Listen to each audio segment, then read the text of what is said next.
Hello, everyone, and welcome to the 2021 EURA Conference on Regulating Uncertainty. It's my great pleasure to welcome you here virtually in Pisa and at the Scuola Superiore Sant'Anna.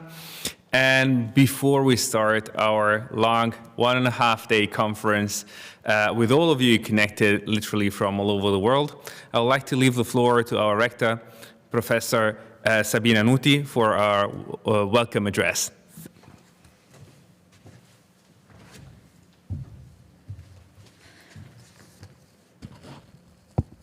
Thank you, Andrea Bertolini. I'm really very happy to be here today. We are the only two in presence at Scuola Sant'Anna, and really it's a pity not having this large room with all of you here to participate to this really interesting conference. But I'm really happy to welcome you to at least online participation.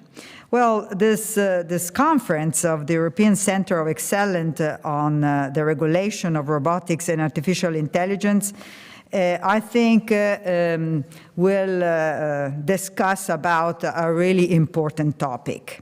The issue that will be discussed regarding the relationship between, for example, law and ethics, or the role of regulation for data use, disclosure, and artificial intelligence is incredibly timely and very topical in this period. My research field is healthcare management, and I can assure you that in this last year, due to the pandemic emergency, the topic, the issue regarding artificial intelligence and data use is really important. All our societies are under pressure on the necessity on one side to use, for example, personal health data to improve the situation of our healthcare conditions on one side, and to use artificial intelligence, and we are all, in the same time, quite conscious on how critical are these type of operation and decision. So I think this is really important and is the right time to discuss this issue. I appreciate very much the interdisciplinary approach that this conference has, because I think we need different perspective to discuss and to find a good solution that can be proposed to the different stakeholders of our society. So thank you for participating. I think these are going to be going to be large discussion, and thanks to Andrea Bartolini to have put in place this very large and international network, because I really think we need the contribution of different experience and knowledge to have good ideas and solutions that can be put in place and can improve our society and our way of living with data and artificial intelligence. So I wish you a very good conference. I welcome you all. And thank you, a big thank to Andrea Bertolini for organizing all this. Thank you. So thank you very much, Professor. Thank you very much, Sabina. It's really a pleasure to hear your welcome address. And I also like to stress it once more. Thank you very much for being here with us today, even if virtually. And I hope so that for the next edition, we'll be able to at least have you, or at least some of you, back in presence. So before taking off with the first panel for today afternoon, I'd like to spend a few words introducing both the European Center of Excellence on the Regulation of Robotics and Artificial Intelligence and the conference itself that is about to start. So the center is actually, EURA is actually a Jean Monnet Center of Excellence. It was funded in 2018 and it's extended until 2022 due to the current pandemics. But it actually became a network and a structure within the Scuola that is intended to persist and over time. And it brings together the different departments of the Scuola, the departments of biorobotics and TECIP, so engineers, experts of management, innovation management, and economics, as well as lawyers, philosophers, and political scientists. And EURA also collaborates with external entities such as the London School of Economics and the Universiteit Wien. So EURA is a complex entity that has different targets, different missions. The first one is, of course, to promote innovative multidisciplinary research and also offer advanced educational programs. In the end, we are academics. But at the same time, it also aims at fostering the dialogue with policymakers. And EURA is quite active at elaborating policy strategies and studies for different European and supranational entities. And its purpose is also that of increasing societal awareness and understanding of this very complex yet relevant debate around advanced technologies. Our approach is a bottom-up approach because innovation happens bottom-up. And from the very beginning, we have been collaborating with engineers and technical people to understand the innovation that is actually emerging and differentiating that from pure science fiction, because in order to understand problems, real problems, and potential as well, you need to have a bottom-up approach. And our analysis is inherently interdisciplinary and functional because we do bring together such kind of expertise that range from engineering, computer science, law, different fields of law as well, and ethics, economics, management, and also other fields such as anthropology. So we do have such a complex and interdisciplinary approach. And we do put that at service of European policymakers. We had the privilege and occasion to write a number of studies for the European Parliament and Commission, but also to transpose that into courses that we offer to a wide range of students until not so long ago in presence. And now, unfortunately, to some extent, only online, but with the hope that it's still a funny and a fun experience and an interesting one for those that took part in it in our more recent editions. And again, with the hope of having real-life contacts back again. Because indeed, we're all very passionate about this idea of a human-centric approach that is very often mentioned and recalled by the European Commission in its official statements about the European approach to advanced technologies and artificial intelligence in particular. But what does that entail is very complex and requires an attentive discussion to be clearly understood.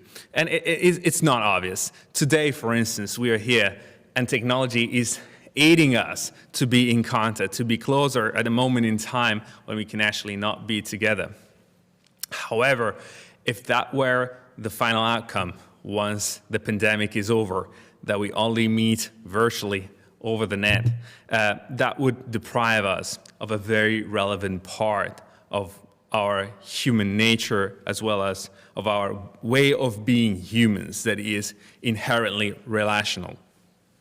At the same time, this is also an empowering tool because I know for a fact that people that are all over the world right now in different continents, different time zones, are capable of connecting with just a click of a mouse to this event and be here with us in Pisa, despite not being able to enjoy the sunny weather and the nice spring in our roseful garden just outside the door, just outside this camera frame you see me in.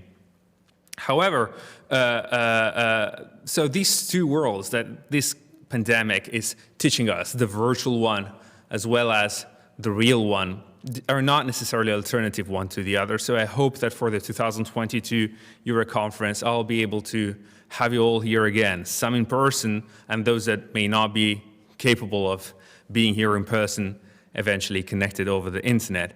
But this is a way of seeing technology as a tool that enhances, in a way, human capabilities and human nature, as well as human relations. But that's not obvious, because technology, if it's not governed as it should, could also be something that turns us into machines more than humans, that dehumanizes us. So we really need to be careful as social scientists to understand the complexity, the beauty, and the potential behind advanced technologies, but also put our understanding, our knowledge, and our technical skills at service in order to help society govern this change.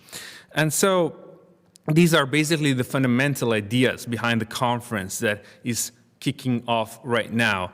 The title, Regulating Uncertainty, basically reflects two fundamental ideas that, together with the young scholars that participate in the EURA Center of Excellence in various ways, and also with my colleague Francesca Episcopo and Nicoletta Angela Kercio, we have been discussing over at least the last year. And those two fundamental ideas are that basically we need to regulate what is uncertain, and I'll get back to that in a moment, as well as that we need to regulate under a situation of uncertainty. What do I mean by that? What are those two fundamental ideas behind the conference that we are kicking off together right now? The first one is that there is not such a thing as artificial intelligence. Sometimes I like to say that artificial intelligence actually does not exist.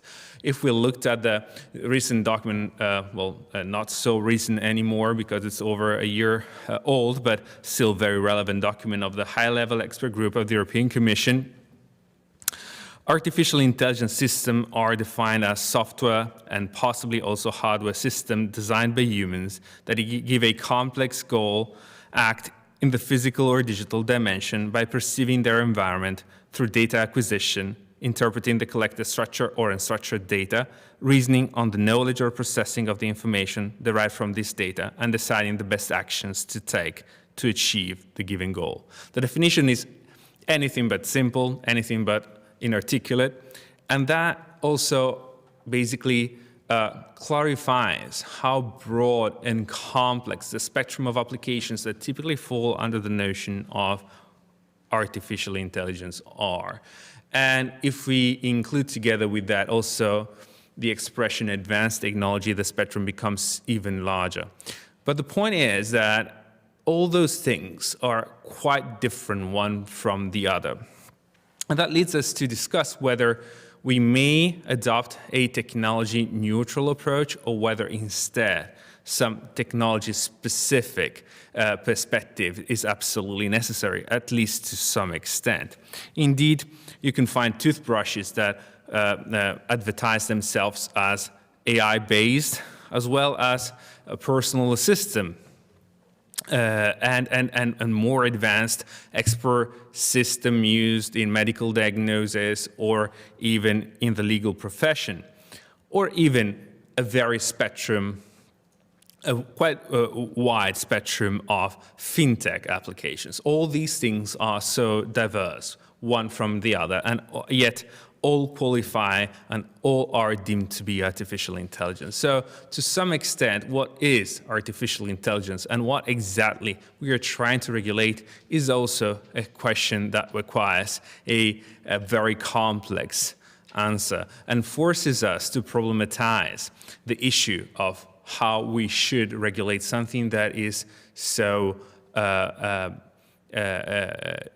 wide in spectrum, complex in nature, and changing in time. So the second aspect, the second pillar idea, regulating under uncertainty, also forces us to kind of break it down in a number of sub-questions that basically are related to, are reflected into the different panels of the conference that we are today kicking off. And the first one being, what is the relationship between law and ethics? Indeed, very often we discuss about the legal and ethical implication of advanced technologies as if they were two indifferent or terms.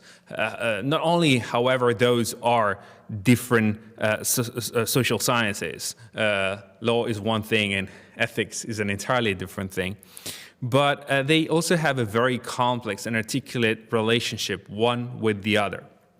So fundamentally, we started asking ourselves, does it make sense to address ethics as we typically do today, in particular in the policymaking debate, as a legal gap filler or something that allows us to anticipate solutions that would be too harsh, or at least too uncertain to frame onto the different players that are involved in the development and use of advanced technologies.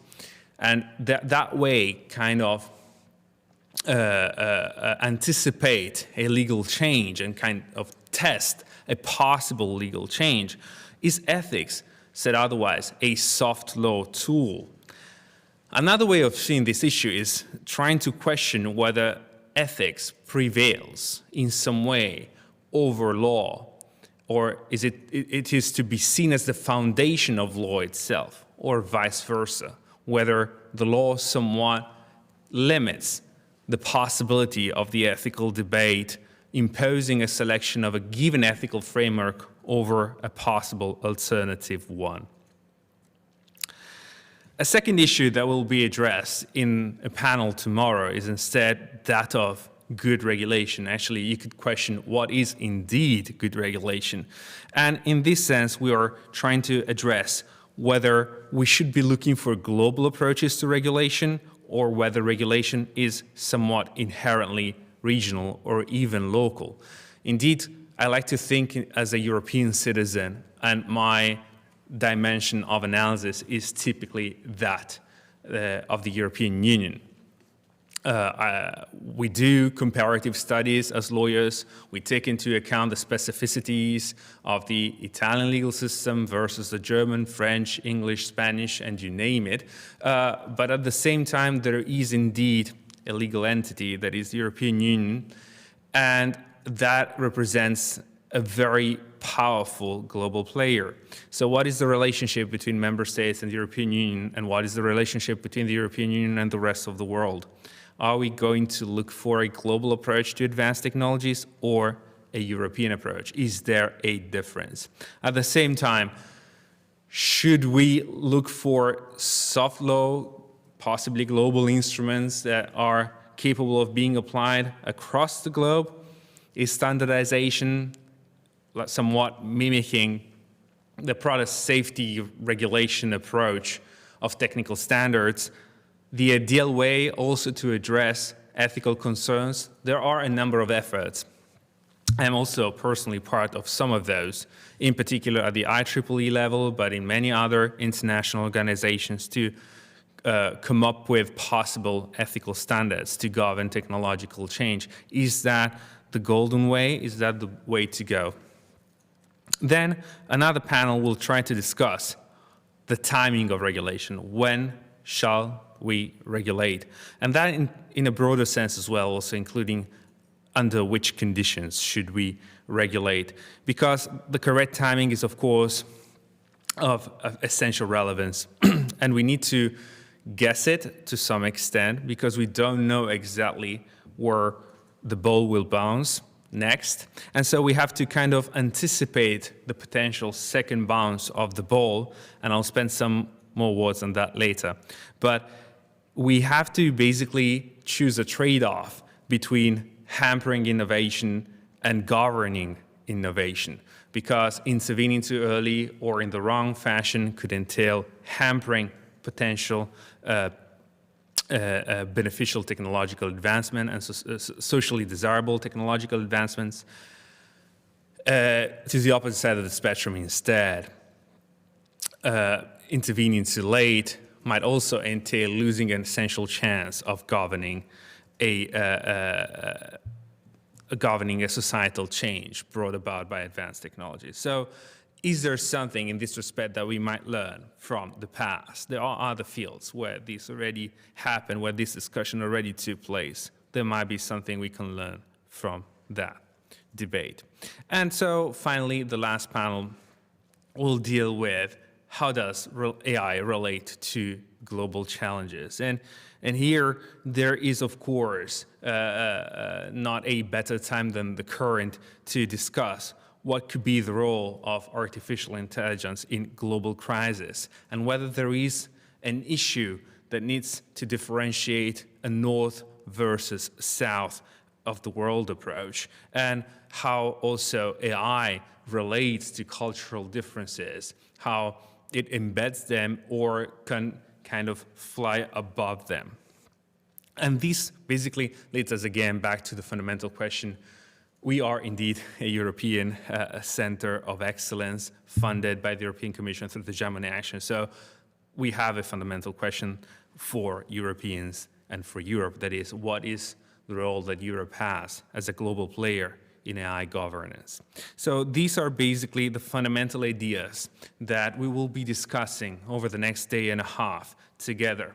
Participation is welcomed in every way possible. Unfortunately, for practical reasons, we won't be able to allow each one of you to speak up following the event, to speak up and pose their questions directly, but we have a system that is based on a Q&A chat that you can use at any time during the conference. We have a person, actually Francesca, that will be monitoring the chat, and she will manage the debate, bringing up grouping if needed, and bringing up the questions to all the panelists at the end of each panel in the time slot that is dedicated to the debate. So I encourage you to follow, to ask all the questions that you might be willing to ask, and we will try and address them directly in the debate after you wrote them in the Q&A chat dedicated on the Zoom channel you're participating through. So this is the program for today. We had a slight change due to some last-minute adjustments. In particular, we also decided to prize not one, but two young scholars that participated to our call for papers. So we'll have today, at the end of today, the first Young Scholar Prize presentation and discussion. And then again, tomorrow, we will resume 9:30 in the morning, and we'll have and go on until 6:30 in the evening with a 2-hour lunch break. If you were here, I would have offered you a very nice Italian meal. Unfortunately, we will have to leave that for 2022. And I would like to close my presentation with a slide recalling the two young, bright scholars that won our prize and that will be presenting their papers to you in today and tomorrow's sessions. So thank you very much for your attention and patience. Thank you for choosing to connect with us today. I'm very much looking forward to this conference, to this debate together, and also to your participation, despite in this indirect fashion. So thank you very much, and let the conference begin.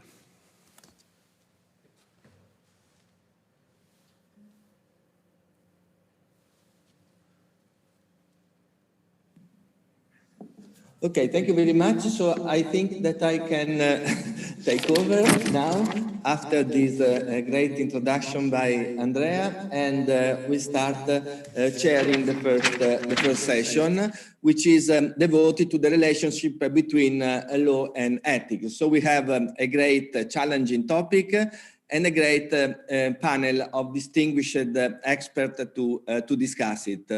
So ethics, as we know, have been hyperactive in the domain of AI. We had a very high number of ethical charters for AI all over the world, with the participation of top computer scientists and top philosophers and ethicists. In Europe, the Union has taken important initiatives in this domain. The law appears in a way to be lagging behind. There is a lot of academic interest on the legal implication of AI, but no new legal sources yet, and few cases. So this the relation between law and ethics is very important for the regulation of AI and needs to be addressed. So are they law and ethics companions or rather competitors for the same regulatory space? Can they be viewed as complementary or rather as alternatives? To what extent?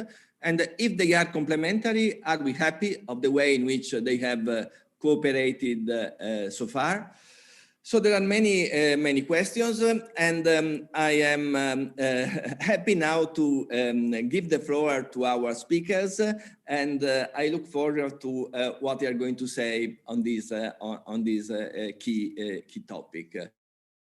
The first speaker for today is Tatiana Evas. Tatiana is a legal and policy officer at the European Commission and also associate professor of EU and comparative law at the Tallinn University of Technology. Her research focuses on the regulation of new technology, the use of AI in courts, and methodology for impact assessment. She had an important roles also within the European institutions. In particular, she coordinated scientifically the European Parliament's public consultation on robotics and artificial intelligence, and she published the European Added Value Assessment on Liability of Autonomous Vehicles. Her presentation of today will focus on how to regulate uncertainty, and she will help us to understand what is the EU policy perspective on this domain. Without further ado, I'm very happy to give the floor to Dr. Tatiana Evas. Please, Tatiana. Hello, good afternoon. Thank you, Giovanni. Thank you, everyone, for organizers, for inviting me. And I hope everybody can hear me well. It's always a challenge. I don't know if you hear me. Yes, it's all okay? You hear me, Giovanni? Yes, very well. Yeah, okay, good. Okay, so following this very nice introduction by Andrea and the context set by Giovanni, I will just jump into the topic. And it's my great pleasure to present it. And I think the topic which we discussed today, as outlined by Andrea, regulating uncertainty of AI, let's say, is very timely and interesting perspective. And I will address this topic from EU policy perspective. So my approach to the topic, and specifically first panel, but I think my contribution will be touching upon different elements of all three panels, will try to look specifically at the EU policy perspective. And I will do it in two steps, looking at this regulating uncertainty and regulating of artificial intelligence technologies. First, I will go through the, let's say, provide a first sketch of main milestones of the emerging EU policy on AI. I would like to come back and look from kind of evolutionary and network perspectives of different position of different actors at the EU policy scene, and their main, let's say, points of which have shaped where we stand, the policy and where we stand now. I think it's very important because sometimes we hear criticism, and sometimes rightly so, but it's also sometimes important to look where do we come from and what we have managed to achieve in the last 5 years. So this will be the first part of my presentation, and the second part of my presentation will focus on the kind of gaps and barriers on one hand of the current regulatory framework, and regulatory here I understand broadly, not only as legal, and also the possible solutions. And in this perspective, I would like to specifically focus on why European Union action on regulation of trustworthy AI is needed and would add value, European added value, contrary to the individual actions of the member states, or let's say other actors. And this second part will be specifically based on the paper published last year on behalf of European Parliament Research Service, which is called European Added Value Assessment of the Regulatory Framework on Ethics. So this is my kind of agenda for today. And with this, I must say 2 caveats to my presentation. While I do recognize the importance and the significance of the debates related to normative assumptions related to ethics and the borderlines between ethics and the law, or complementarity between two. In my presentation, I will not look specifically into these normative questions, but rather look at the process tracing and the EU actions or EU policy prospectus formation. So this is one caveat that I would like to highlight. Secondly, let's say I'm in the midst of this regulating uncertainty at the European level, but of course all the opinions or the ideas will be presented here are purely myself and do not reflect opinions of my former employment at the European Parliament or my current employer at the European Commission. So with this, I would like to jump and look at the, I don't know why you don't see my slides anymore, but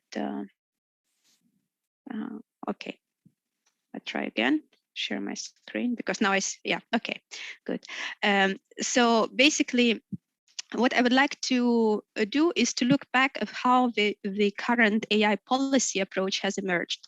And I think first stage for me in this policy formation in the recent history of looking at AI technologies was the European Parliament working group created already in 2015, which initially was tasked at looking at the questions related to robotics. So their mandate was first to look at the civil law rules related to robotics. And what is very interesting, already quite after a few months of the work of this working group, there was quite clear tendency within the working group to understand that actually just looking at the robotics without looking at artificial intelligence technologies related to artificial intelligence would be insufficient.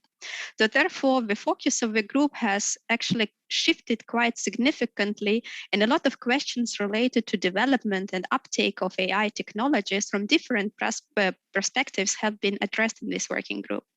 The results of this working group, which actually have been quite intensive discussion with different stakeholders at the EU level, was the resolution by European Parliament adopted with a clear majority in the European Parliament in 2017, this resolution on civil law rules on robotics. And it still remained with the name of civil law rules on robotics, but it outlined actually the global vision, let's say, of the EU policy on the topic of artificial intelligence. Among other things, for example, it highlighted the importance of ethics, but also it looks at the issues related to intellectual property and liability and legal personhood possibly and agency, etc. So it's actually one of the criticism of this resolution was that it's like a Christmas tree of all possible things, but I think it was essential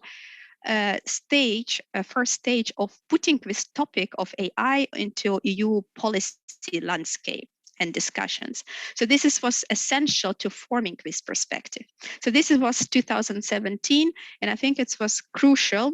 This, for me, it's like a first stage which formed shaped the first, let's say, let it be broad, but still the first shape of the policy debates and main pain points and discussion points related to the debate.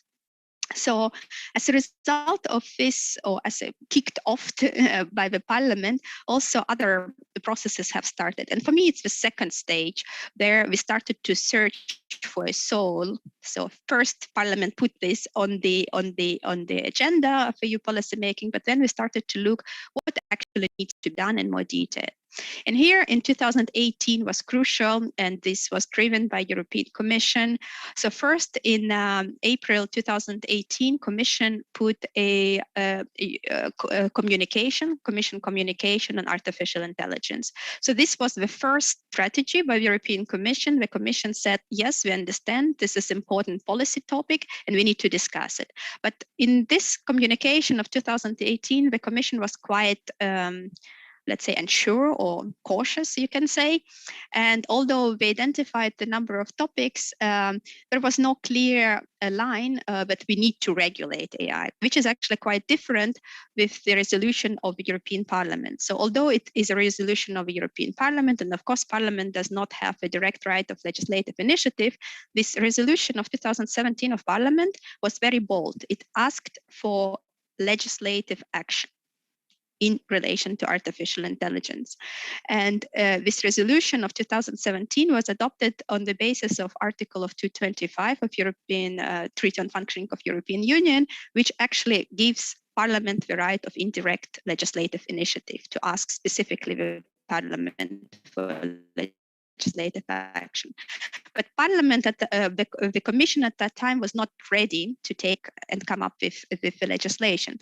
But in 2018, as I mentioned, there are three important steps have been taken. So first, this communication was adopted.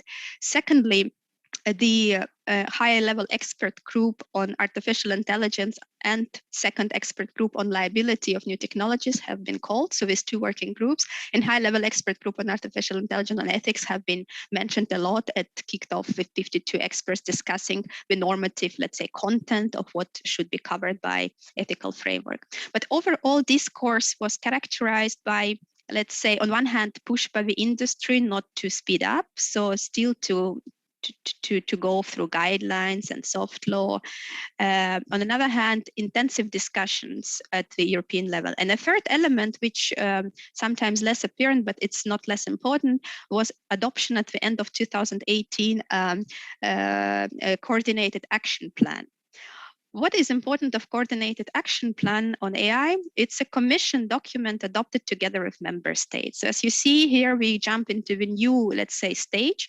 The commission, in cooperation with member states, try to define the main points and the further shape the necessities and the topics to discuss related to artificial intelligence. And here again, interesting the combination between the communication or the strategy put forward by the Commission, the work of the high-level expert group on ethics, and then the coordinated plan.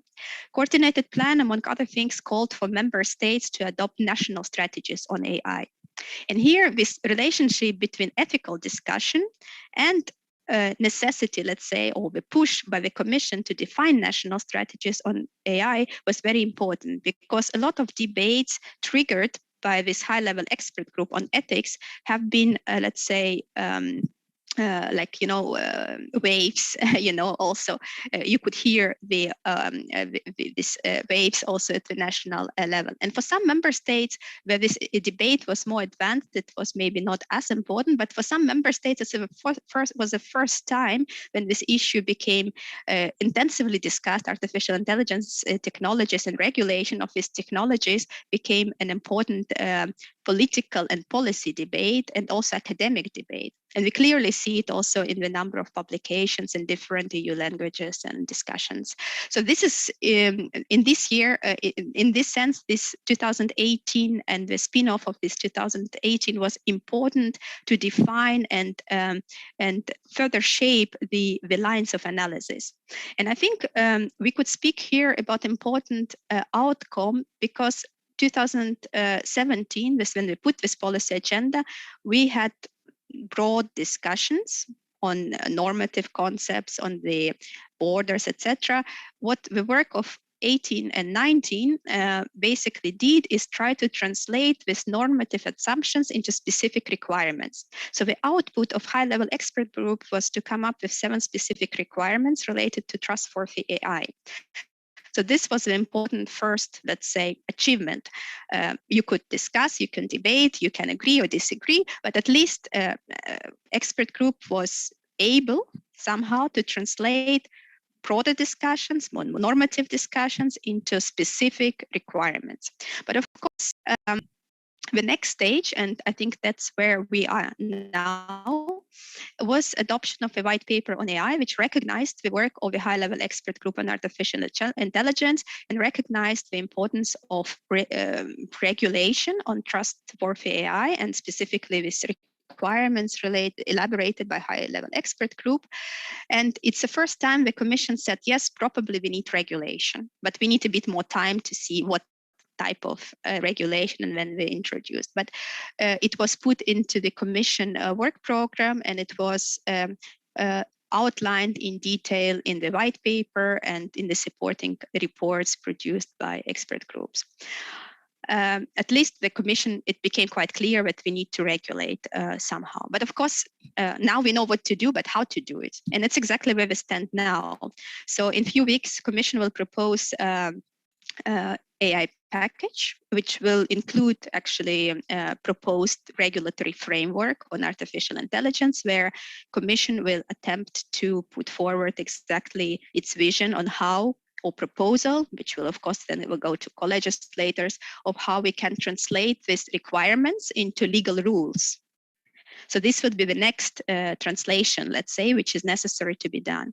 And after this, actually, another type of translation will start, which actually was mentioned by Andrea, and I think 22 and 23 will be decisive in translating these requirements, which incorporate ethical discussions and normative concepts and values into specific technical standards. So on one hand, we have broad normative terms, which we try to translate through requirements into a specific let's say, guidelines or requirements in the soft law. Then next translation level is to translate it into legal norms or legal provisions, and then translating these legal provisions into technical, yes?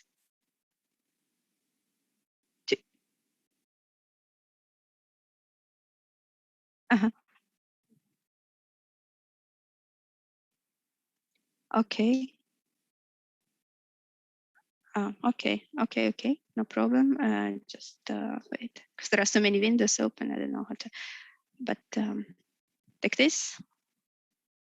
No, it's also.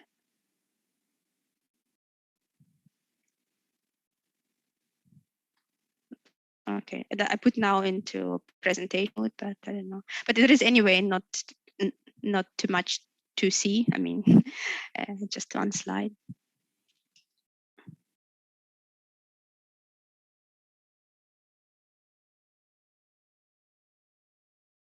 Okay, but okay, I also see that time is running, so I need to finish. So basically, this is my look at where we stand now. So I think if we relate back to the title of this first panel, of course, on speaking in the relationship between ethics and law, I think it's important also to see, and I agree with Andrea here, what he said in an introduction, that we should see it as overlapping spheres and not like distinct debates. And I think it's very important also for us as an academics to be able to contribute and also to be this type of kind of translators of different at the different levels, and also to understand the needs where we stand now. Because of course it's interesting to discuss philosophical concepts, but we also need to take steps to be able to translate it to the specific needs and also make it kind of operational or applicable. Otherwise we lose this, and then the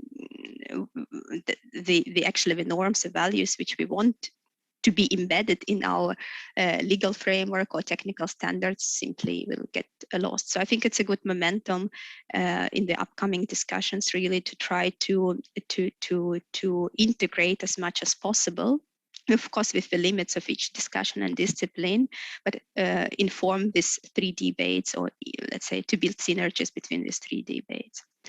I will skip this. I want to now go to the maybe things and very briefly about the second part of my presentation, which I said that where I see the key gaps and challenges of the emerging regulatory framework and the issues which needs to be addressed.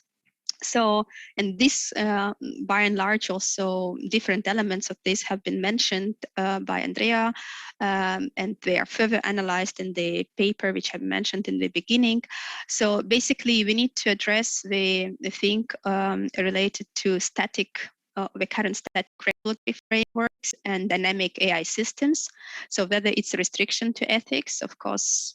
So there are three elements: the static, dynamic, and of course ethics, how to fit it there. Second, let's say gap or challenge, also mentioned by Andrea, is the missing definition. And I know that it's very difficult to define what AI system or AI technologies are. And there are a lot of efforts on OECD and Council of Europe and many other forums to define. But of course, the missing definition is also a challenge, because if you want to regulate something, or let's say set a framework, you still need to agree on some common, let's say, concept. Otherwise, it becomes a kind of running challenge. Therefore, this is important that the upcoming legislation will come up with a certain definition, which of course should be at one hand broad, but then specific. Then there is another gap or challenge which is often brought up, is that the AI market or AI technologies development is growing much faster than our ability to regulate. So this balance between the timing and being delayed. Another thing which is specific to European Union is that there are fragmented national actions which could actually diminish EU role as a global competitor and standard setter. And we see in GDPR, for example, that EU normative power and common action was actually essential for EU to be able to promote its own values and position, and including on AI, it could be a good example. So if EU would not take action, then we could actually, a lot of our efforts could be watered down by different and maybe conflicting actions at the national level. Then, of course, the fifth point, also already mentioned briefly, it's so-called kind of corporate capture, that and the dichotomy or the question whether we could leave the definition of public interest to global corporations, so whether this global corporations ethical codes are sufficient, and whether they would not create a potential risk to the balanced protection of public interest. And the sixth point, and I will end here, is of course the lack of binding norms, and I think this comes to the very heart of the debate about ethics and law, whether the ethical norms without binding, or let's say bite, or is sufficient. And there are a lot of empirical evidence also which suggest that all ethical codes and guidelines were very nice perspective, but without enforcement and oversight, they unfortunately in practice lead to little or minimum results. And it's outlined more in paper here, just one overview slide where why I argue that EU action could be a tool for promotion of regulatory innovation if it's designed correctly. It could help you to lead in global competitiveness and build accountable leadership based on the ethical values we identify, as well as could be a tool to protect public interest and enhance social responsibility, and finally guarantee accountability and effective measure for protection of EU fundamental values.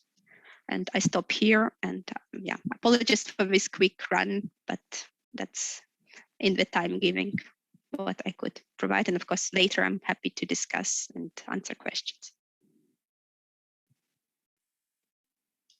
Thank you very much, Tatiana. So now we have a few minutes for questions.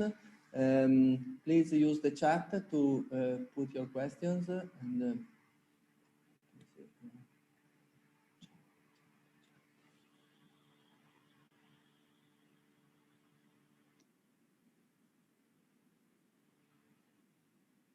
we have questions. Do you think it's better to have questions later?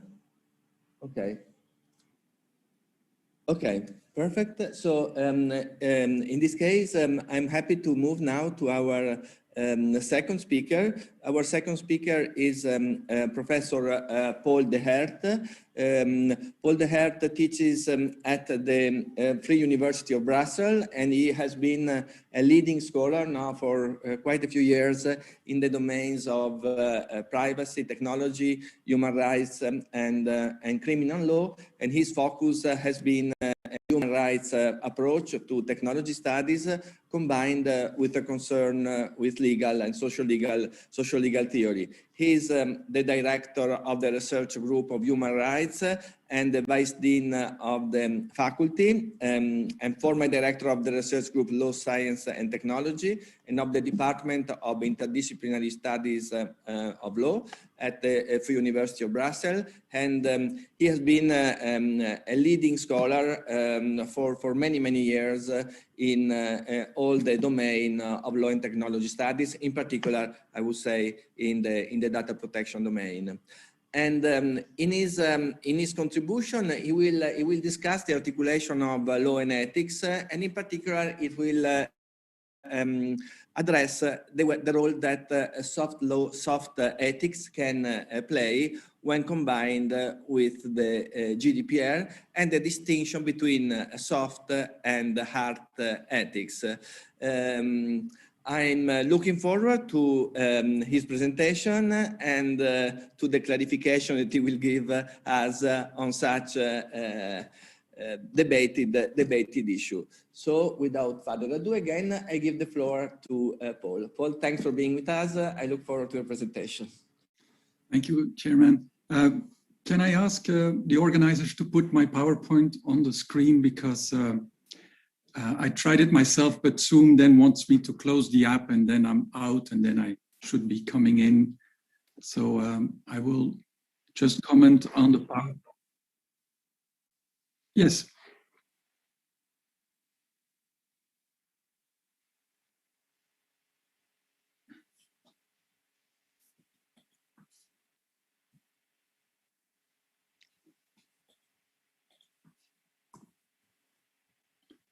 Yeah, you can switch to page 2, please. I will say next, and next, and next, and then we can start. Okay, thank you, ladies and gentlemen. I'm very happy to be here. Andrea heard me making a short comment in Istanbul at a conference and then said, please join us in Pisa, and he dropped me in this panel. And so I accepted, and I hope that I count on his wisdom to have selected me for the right reasons and to have inserted me in this panel.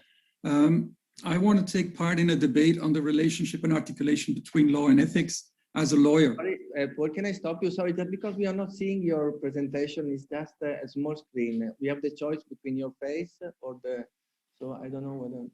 Then drop my face. But you can continue. But yeah, I wouldn't mind if you drop my face. I am.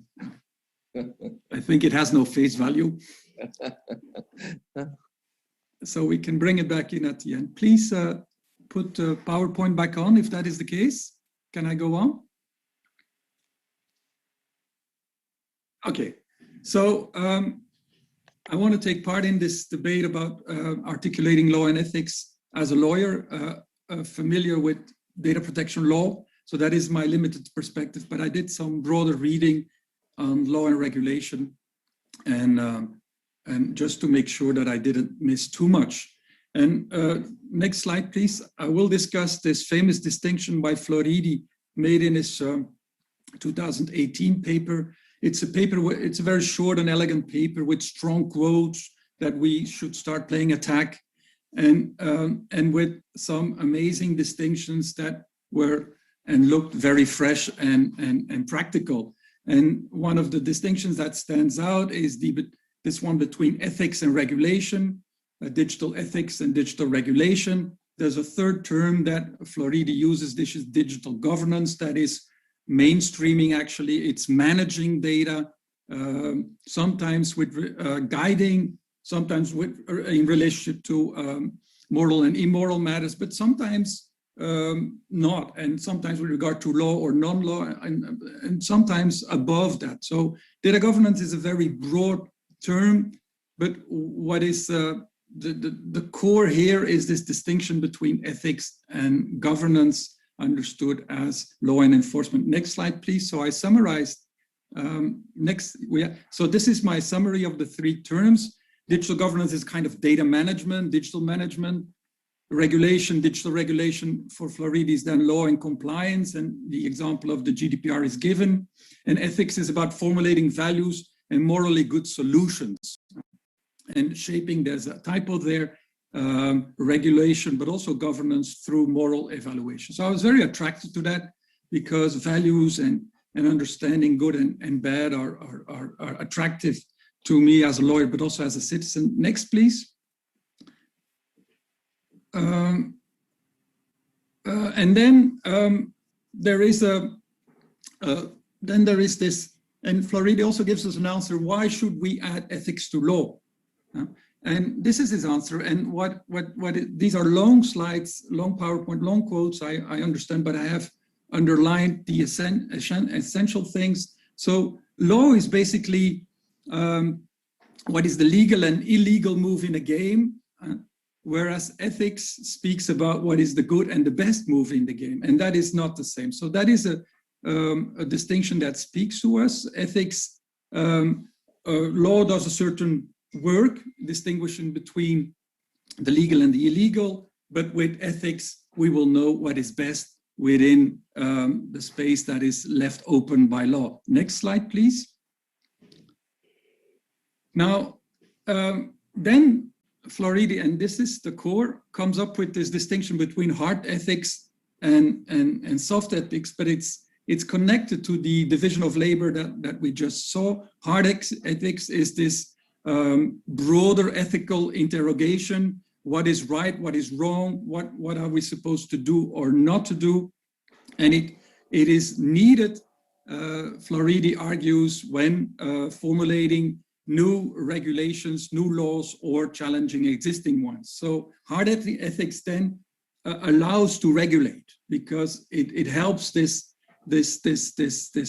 value-based reflection about the good and the evil, the legal and the supposed to be illegal. So it sets the mind. And what does it do? For instance, it helps us to identify apartheid as morally wrong and then overcome it by changing the regime. And it also helps us to overcome gender inequalities and so on. Next slide, please. When do we do soft ethics? Soft ethics, it's done, and again, I underlined the essential stuff, and it's probably for many people very familiar. This is done over and above existing regulation, not against it. And so when the work of distinguishing between the right and the wrong, the legal and the illegal is done, then soft ethics come into play. And for Floridi, and this is very attractive to the EU regulators, this soft ethics is the default approach in Europe because we are so advanced at the level of value-based regulation. We have human rights and we have many other legal tools that do this kind of sorting out between the odd and the not odd. And so I will come back to this long quote several times because there's a lot in it that I would like to discuss with you in the remaining 15 minutes. Next slide, please. Wait. Yes. Now, what should we? I'm not playing this very personal. I know there are many believers of ethics, but it's interesting just to go to the core text here and to look at certain of the assumptions, the underlying assumptions that is carrying this architecture, this division of labor between ethics and law and management, this additional distinction between hard and soft ethics. Now, one thing that we see when reading the article is a certain satisfaction by Floridi of being European. He believes in Europe and he thinks we have done this important value-based work of distinguishing between the moral and the immoral as opposed to China, North Korea, Russia. And so that then opens the door for soft ethics approach within Europe as opposed to a hard ethics approach in other regions. This is the recommendation. It feels very good for a European to hear all about this. I will come back to it. Next slide, please. Floridi does not only believe in Europe, he believes in human rights as a starting point, as a focus point of ethics. And it's especially the last sentence that I find important. I sometimes, as a lawyer, get irritated when consulting ethical documents that spell out human rights, because then I think, well, is this what we need ethics for? Applying human rights and understanding them. That's not really not my reason to turn to ethics, but the reason for ethical people often to engage in a human rights discussion is right before our eyes. It is a very rich source of ethical thinking, and ethics are bounded by them, but the space opened by human rights are seemingly unlimited. So there's a clear fascination and belief in the strength and importance of human rights in guiding us through these changing times. Next time, please. Next slide, please. Now, the third assumption made by Floridi is that laws distinguish between the moral and the immoral, that laws that we have voted and accepted are the outcome of hard ethical thinking. Yeah? And so, and I quote, I have chosen 2 quotes, but this belief is everywhere. Soft ethics are allowed because a lot of the sorting out between the moral and immoral in Europe has been done by laws based on human rights. I come back to that, of course, too. This is my third observation, the third assumption, and I will come back to all of them. Next slide, please. There are 2 more to go, and then we go into more critical reading. Now, and one of these laws that does this distinguishing between the moral and the immoral is the GDPR. And so that is why an organism like the Ethics Advisory Group could accept an invitation of the EDPS to do ethics in the framework of the GDPR to reflect about the resilience and the robustness of the GDPR. And that is also why this organization, this Ethics Advisory Group, has opted for the soft ethics, because why not? It's Europe, it's value-based, it's human rights driven, and the GDPR does all that. It does the work that entasked to us by the human rights and distinguishes between the right and the wrong. Next slide, please. And this is the last one, and I will come back to that too. This whole architecture has been inspired by personal experiences, because as we all know, this distinguished author was part of the Ethics Advisory Group, is still part of it, I guess, and so has experienced a workable environment, and then has come up with this division of labor between law and ethics. Now let's go to a more critical mode of reading. So next slide, please. I'm going to review all the assumptions. So the first one is about Europe.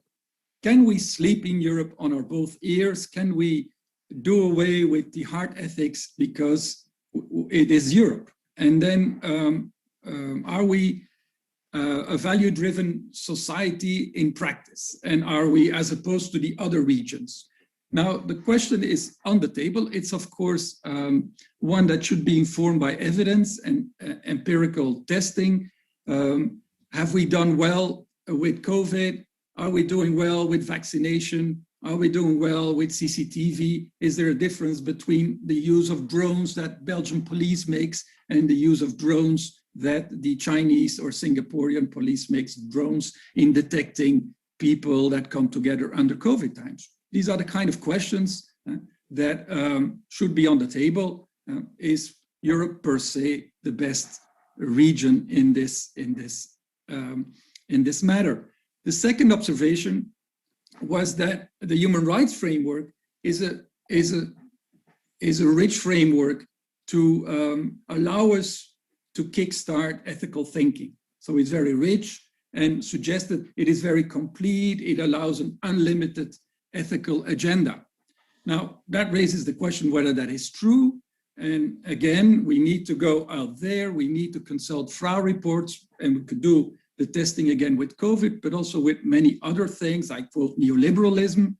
Is the human rights framework capable of framing neoliberalism? Many critical authors out there. Is the human rights framework capable of framing security policies, political profiling by police and others. Many critical authors are there that would argue for the contrary. So that needs to be reviewed, that needs to be checked and not per se assumed. So it is not because we're in Europe and we do engage in human rights by signing 3 treaties and so on, that we apply them faithfully, and that all laws are a result of that exercise. On the contrary, I would say. So, and then also, are human rights a complete framework? I have problems with that. Many things are left out, and there's a lot of work within human rights law to improve it with regard to the scope, with regard to the duty bearers, and with regard to the enforcement mechanisms. And the answer is, it is a framework out there, a reference point, but it's by all means a very incomplete framework that is not enough. And for instance, these sustainable development goals are a strong, and the success of these goals, as opposed to the success of the human rights in the former third world, may be an indication for some that the human rights framework is not really capable of or so rich as assumed by some. So, third observation, next please. Do laws in Europe sort out the moral and the immoral? Are they the outcome of hard ethical thinking? Is this what law in Europe does? And I think it's a very impoverishing understanding of what laws do. I just quoted one article in the area of assisted reproductive technologies by Simone Penassa, and she opposes the procedural-oriented models of the UK and Spain with the value-oriented model of Italy. And the sorting out of the moral and immoral is done only in the Italian law. And Penessa is very critical of this kind of regulatory approach that she feels as unfit for these technologically driven times. So what are laws doing today? And isn't it more closer to reality to say that laws are not doing what Floridi is presupposing, that they are just organizing, setting up procedures for others to sort out the moral and the immoral? Isn't that closer to the reality? Or should perhaps we broaden our understanding of law? Some might do that, like the Italians, or some sector-specific laws. Others simply do not do that and delegate this sorting out of the moral and the immoral to other stakeholders via soft law, to judges, that is a classical approach, or to ethical boards, and that is something that the EU is very keen in doing. It is delegating the controversial stuff to others. Now, the fourth observation is that is the GDPR really then, because it's so human rights inspired, and it's also in the AI discussion put in the forefront of the legal starting points, is the GDPR then an example of a law as a do we have all over Europe had the same guidance with regard to COVID measures? Do we have a uniform approach to dash cams? These are cameras placed in cars to film others in traffic. Do we have the same approaches to CCTV? Do we have strong, firm prohibitions on political profiling by the police? I don't know, I doubt it, and there is literature arguing for the contrary.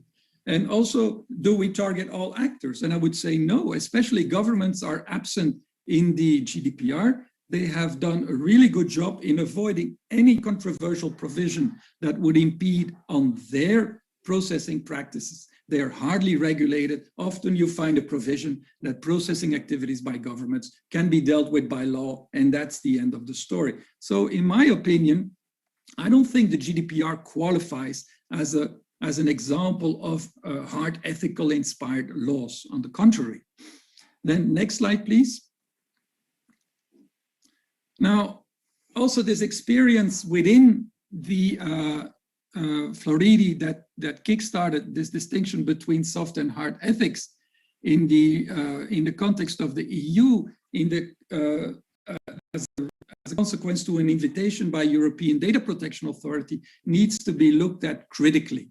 The GDPR is an omnibus act and a close reference set for DPAs. Rarely DPAs think out of their box.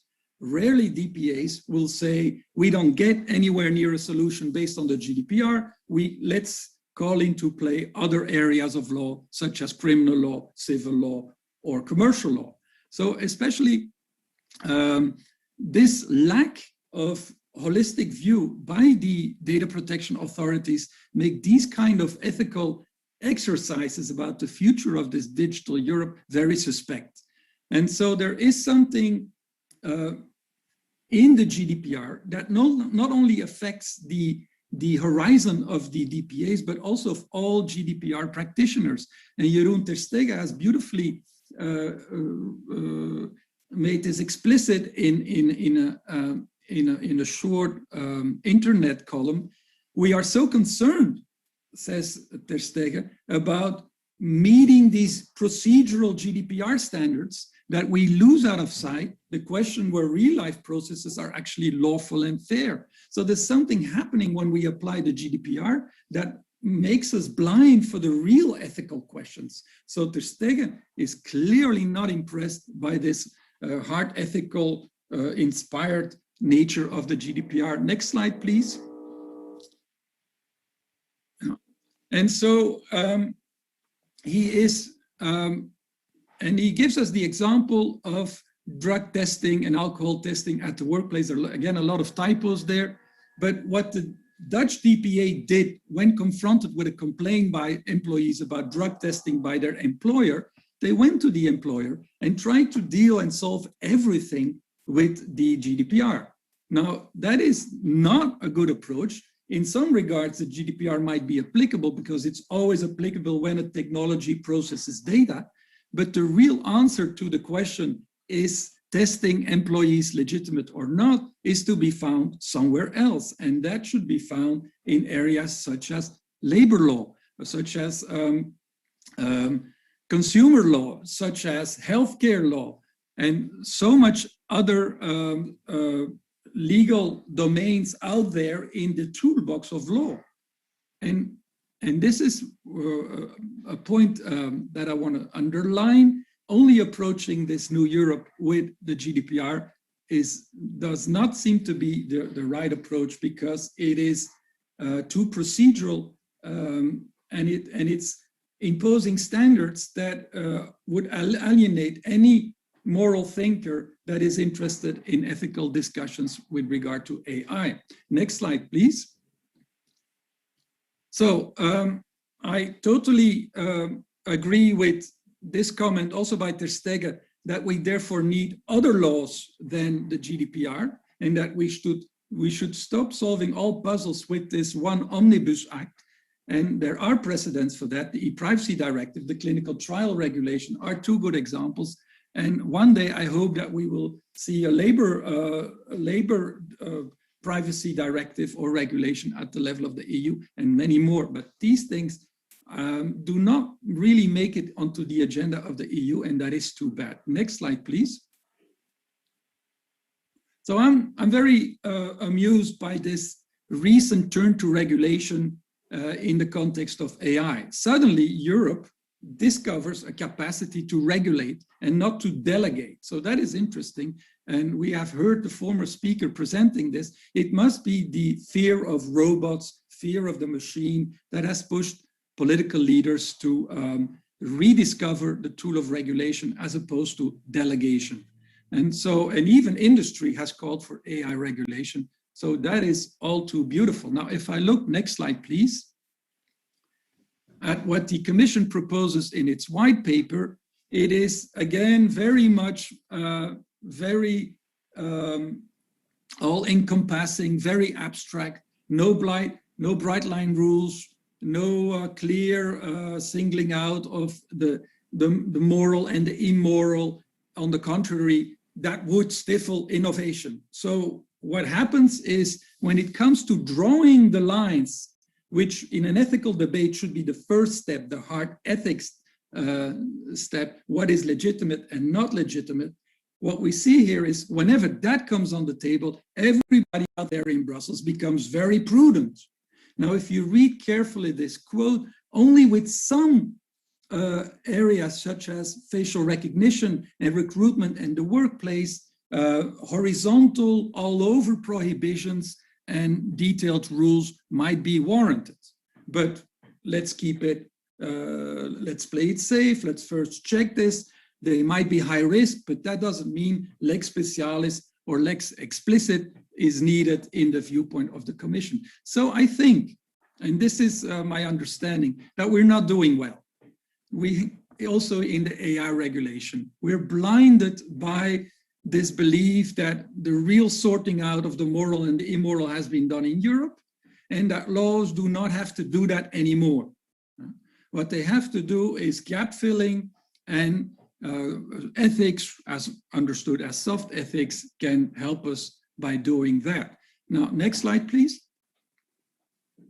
So let's wrap up. This is an introductory panel, and there are many other panels to come.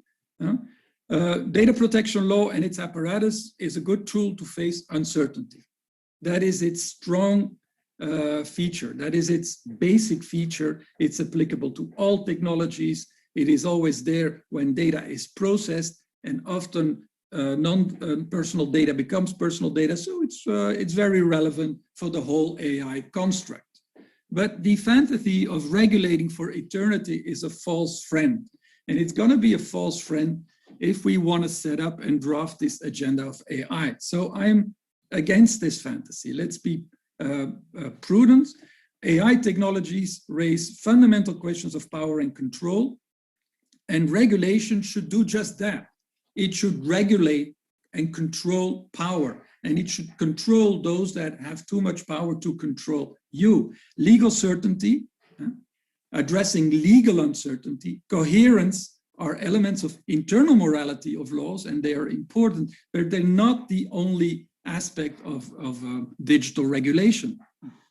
And so let's build in a mechanism to stop the data protection logic being applied to just about everything.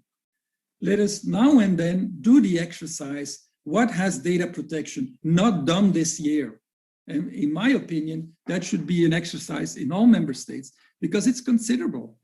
So there are assumptions about it being applicable to everything. But in reality, a lot of things are left untouched, rendered invisible by our assumption that data protection can deal with everything. There's one more slide that I would like to have the organizers presented. So one more slide, please. Yeah, so perhaps moral philosophers should not take the decision themselves whether in one given situation they're going to do soft or hard ethics. They might do that as a default position in China.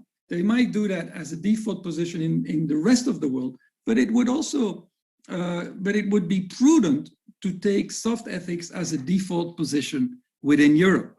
And so lawyers might help. Lawyers might help ethics in doing this. And then I leave open the question whether the distinction between soft and hard ethics is helpful at all, and whether we shouldn't we always do the holistic ethical exercise. And I think, of course, yes, but that will be the object of many other interventions today. Now, and law and regulation people, and there are people like me presented at this conference, most of us should get over this Lessig idea, or should get beyond that there is not only law, but also market architecture and so on and so on. That has been an eye-opener for 20 years now, and it's a very rich one. Law is not the only regulatory tool. There are other mechanisms of enforcing norms, and architecture can be one of them. Now, we have learned that lesson, and I don't want to hear it over and over and over again, but I would counterbalance this lesson with an older lesson, and that is that law itself is not a unique construct. It is a toolbox of legal logics and mechanisms to address a plurality of problems. And commercial law addresses the commercial citizen. Civil law addresses the citizen in its family life and other civil aspects of the life. Criminal law addresses the criminal citizen. Consumer law addresses us as consumers, and so on and so on and on. And all these functional legal areas are very rich, are not the same, have other purposes, have other approaches, have other concepts. And what I would suggest is that we should make ample use of this full regulatory toolbox of of law, including data protection, but not only data protection. So I'm quite hopeful that we will do this. Wisdom will prevail. And if I look at the way the AI agenda has been prepared, with, amongst other, the specific expertise group on liability and so on, I think we're on the good way.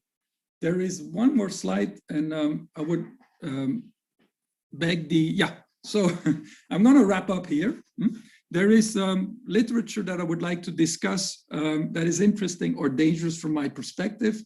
I kind of liked Ryan Abbott's approach to artificial intelligence, especially the chapter on criminal law. Let us please discover, dear colleagues, let us rediscover the many, many, many charms of criminal law. We are making in all member states criminal law every 5 seconds. We are punishing those that sell certain products to minors. We are punishing those that organize animal exhibitions with horses. All that is accompanied in the law of these welfare states with criminal sanctions. But if you would take out GDPR elements and put them in criminal law, you would probably have a revolution, because the GDPR is, of course, a self-contained set of instruments and does not need criminal law. And it has its administrative sanctions and its DPAs enforcing them. I would propose that we do the exercise from the other perspective. So what are the problems and how can they be solved by all those functional legal domains? What would their answers and logic be? And data protection, the exercise of data protection could then come at the end. And I think we have done that. If you look at hacking, most of the member states have criminalized hacking as a separate crime. Whereas in a data protection logic, that would be consentless processing of personal data. But that is stupid. If we do not want hacking, let's put it in the criminal code, put a sanction on it, define the crime within the art of criminal law, defining the mental and the material element of the crime, and so on. That is what criminal law does. It does it really well. It distinguishes between the moral and the immoral. It focuses on what is immoral as opposed to the GDPR. There are other areas of law that do that, like the unfair market practices. It's a set of rules that identifies unfair practices. And it does this in a shamingly explicit way by pinpointing at what is really unfair and what therefore is not tolerated in this society. So my speech was brief. It is an invitation to approach AI with Lessig's toolbox, architecture, market, and all these things. But it's also an invitation to approach AI with a richer toolbox of law. And then we have a problem, because most of us have a code of commercial law, code of criminal law, code of civil law. That is how most of the legal systems are oriented, including the UK, more and more statutory based.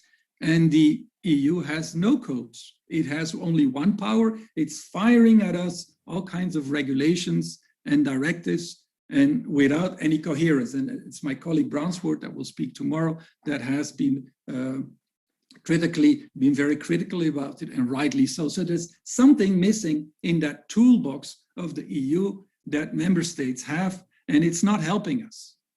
Whereas member states have this set of rich legal traditions, and I think we can look to the future in a very optimistic way if we use that toolbox in its totality.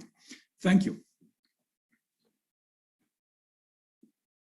Very much, Paul, for this insightful presentation, which has challenged some of the assumptions that ethicists and lawyers often have when dealing with AI, but more generally law and technology issues.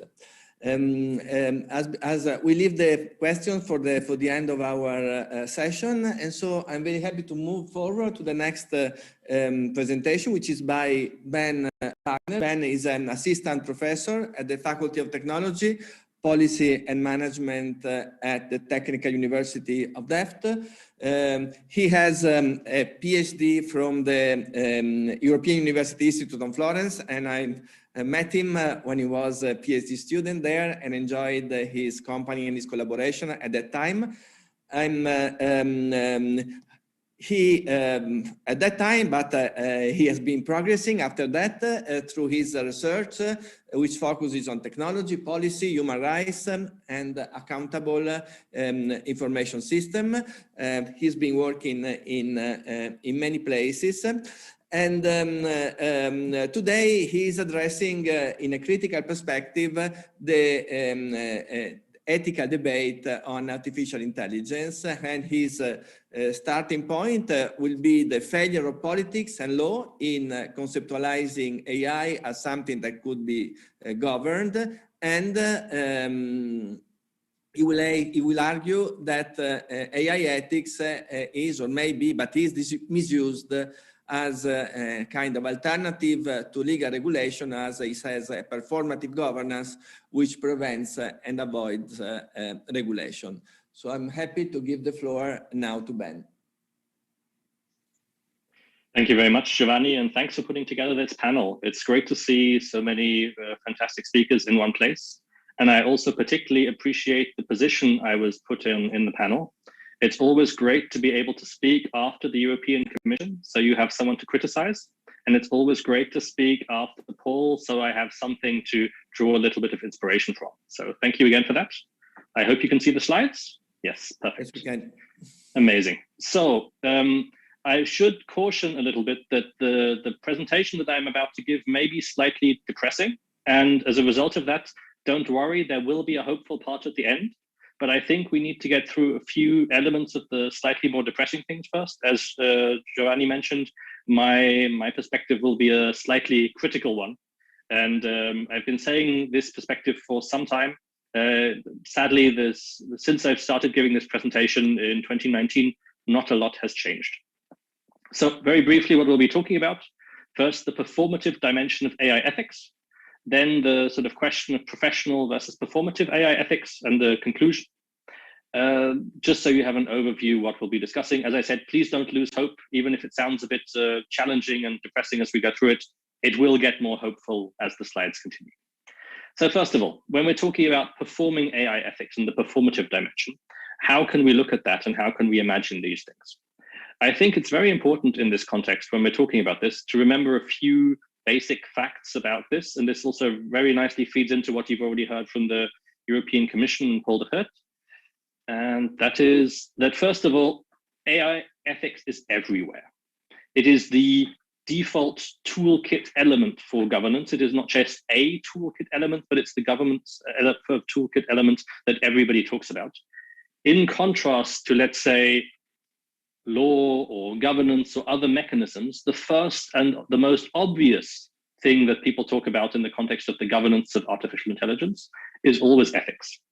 And that's interesting, but that's also quite challenging. And I was increasingly puzzled in recent years, why even talk about the ethics of artificial intelligence at all? And what increasingly came obvious to me when I started looking back through how the European Union, how the European Commission and others talk about and think about these sorts of areas, they tend to start thinking about a self-regulatory approach, and if it doesn't work, then they're co-regulating and then statutory regulation. So the way our governance processes are designed starts with the assumption that we should first try to provide some self-regulatory approach, and if that self-regulatory approach is effective, then we don't need to do anything else, and if not, then we would slowly progress towards co-regulation or statutory regulation. And this is challenging for numerous reasons, most importantly because in order to do that, it requires getting all actors to the table and assuming that those actors are acting in good faith.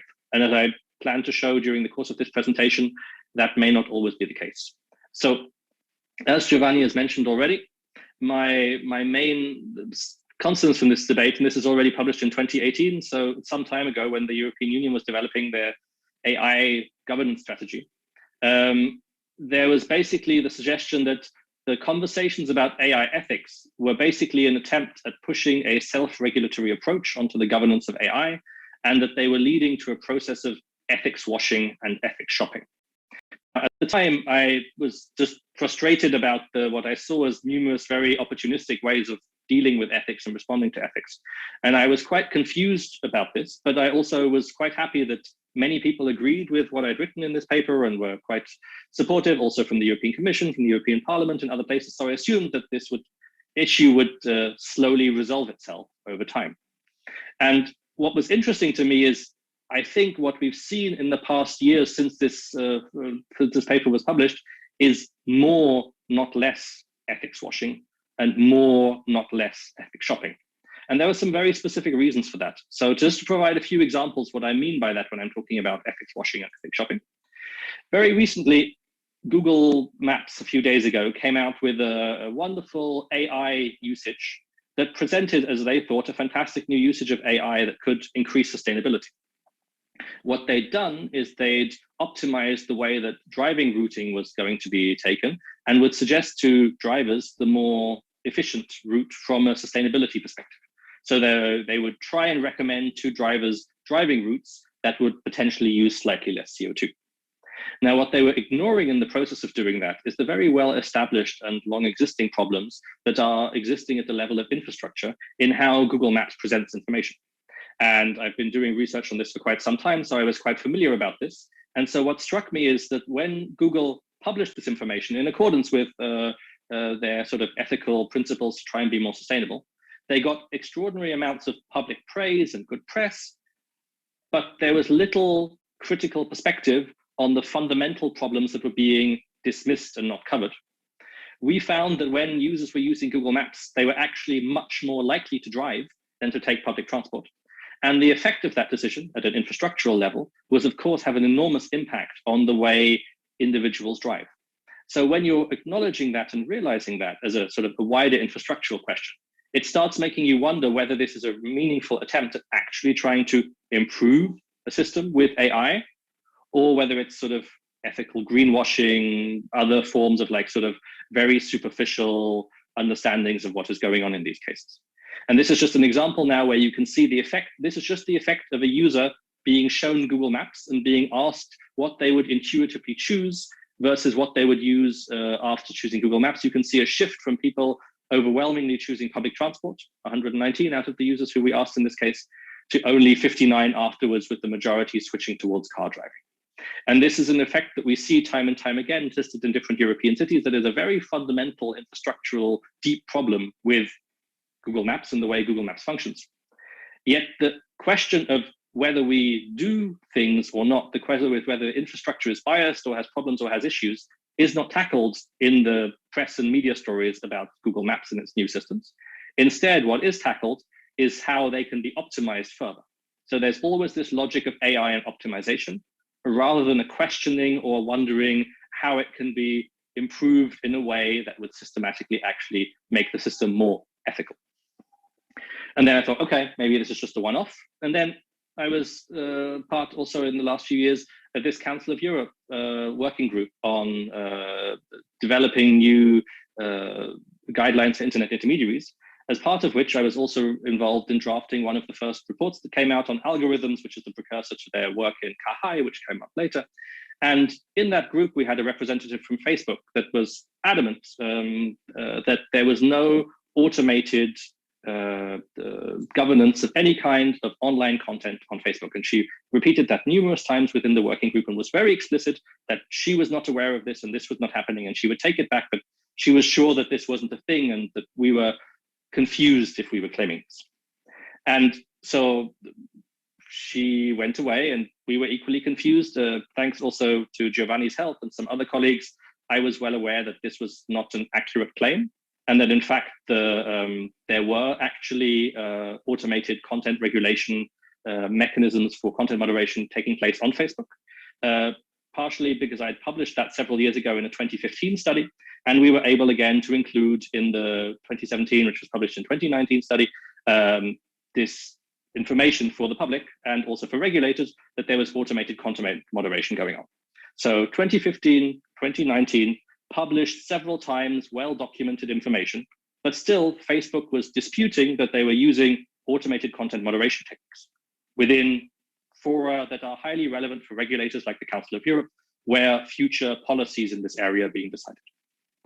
And then I was quite fascinated a few weeks ago to read this media story by MIT Technology Review, which quite explicitly states interviews from Facebook AI developers that Facebook has in fact been using AI for content moderation since 2016, precisely the time when we were having these conversations with the Facebook representatives at the time who were denying the fact that they were being used in this context. And very publicly within the Council of Europe working group, attempting to better be able to regulate these technologies.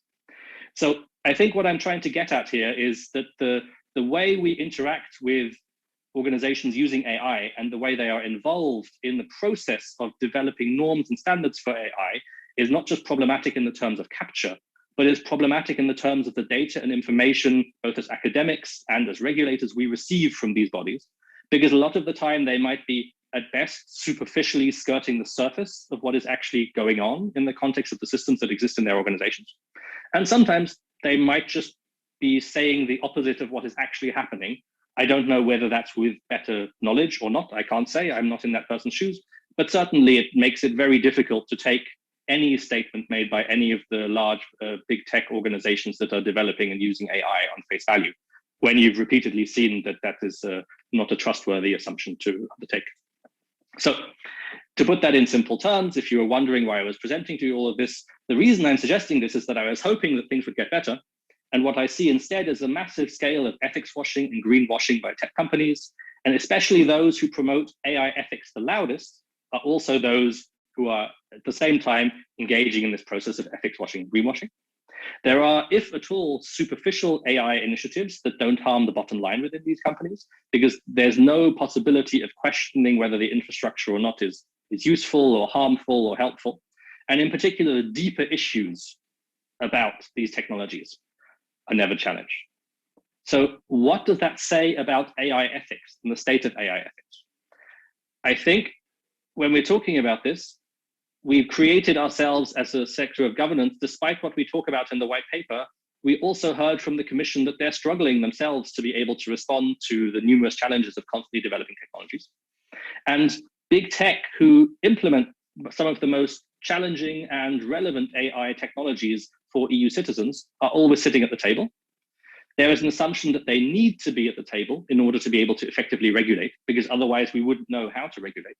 And this even goes to the extent that states treat big technology actors like Google or Facebook as sovereign actors, and they even appoint ambassadors to negotiate with them.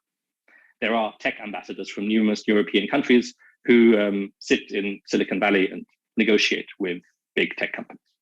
So this I would call the impossibility hypothesis, which is, for me, sits at the core of a lot of debates about AI ethics. We can't try to govern AI with legal or other or more effective means than ethics, so we shouldn't try. And this is a little bit, you can imagine my face and my frustration. This is what it feels like, I think, a lot of the time when you're trying to have conversations of AI ethics and AI governance with people. The frustration is not just palpable, you keep wondering why you're having the conversations at all.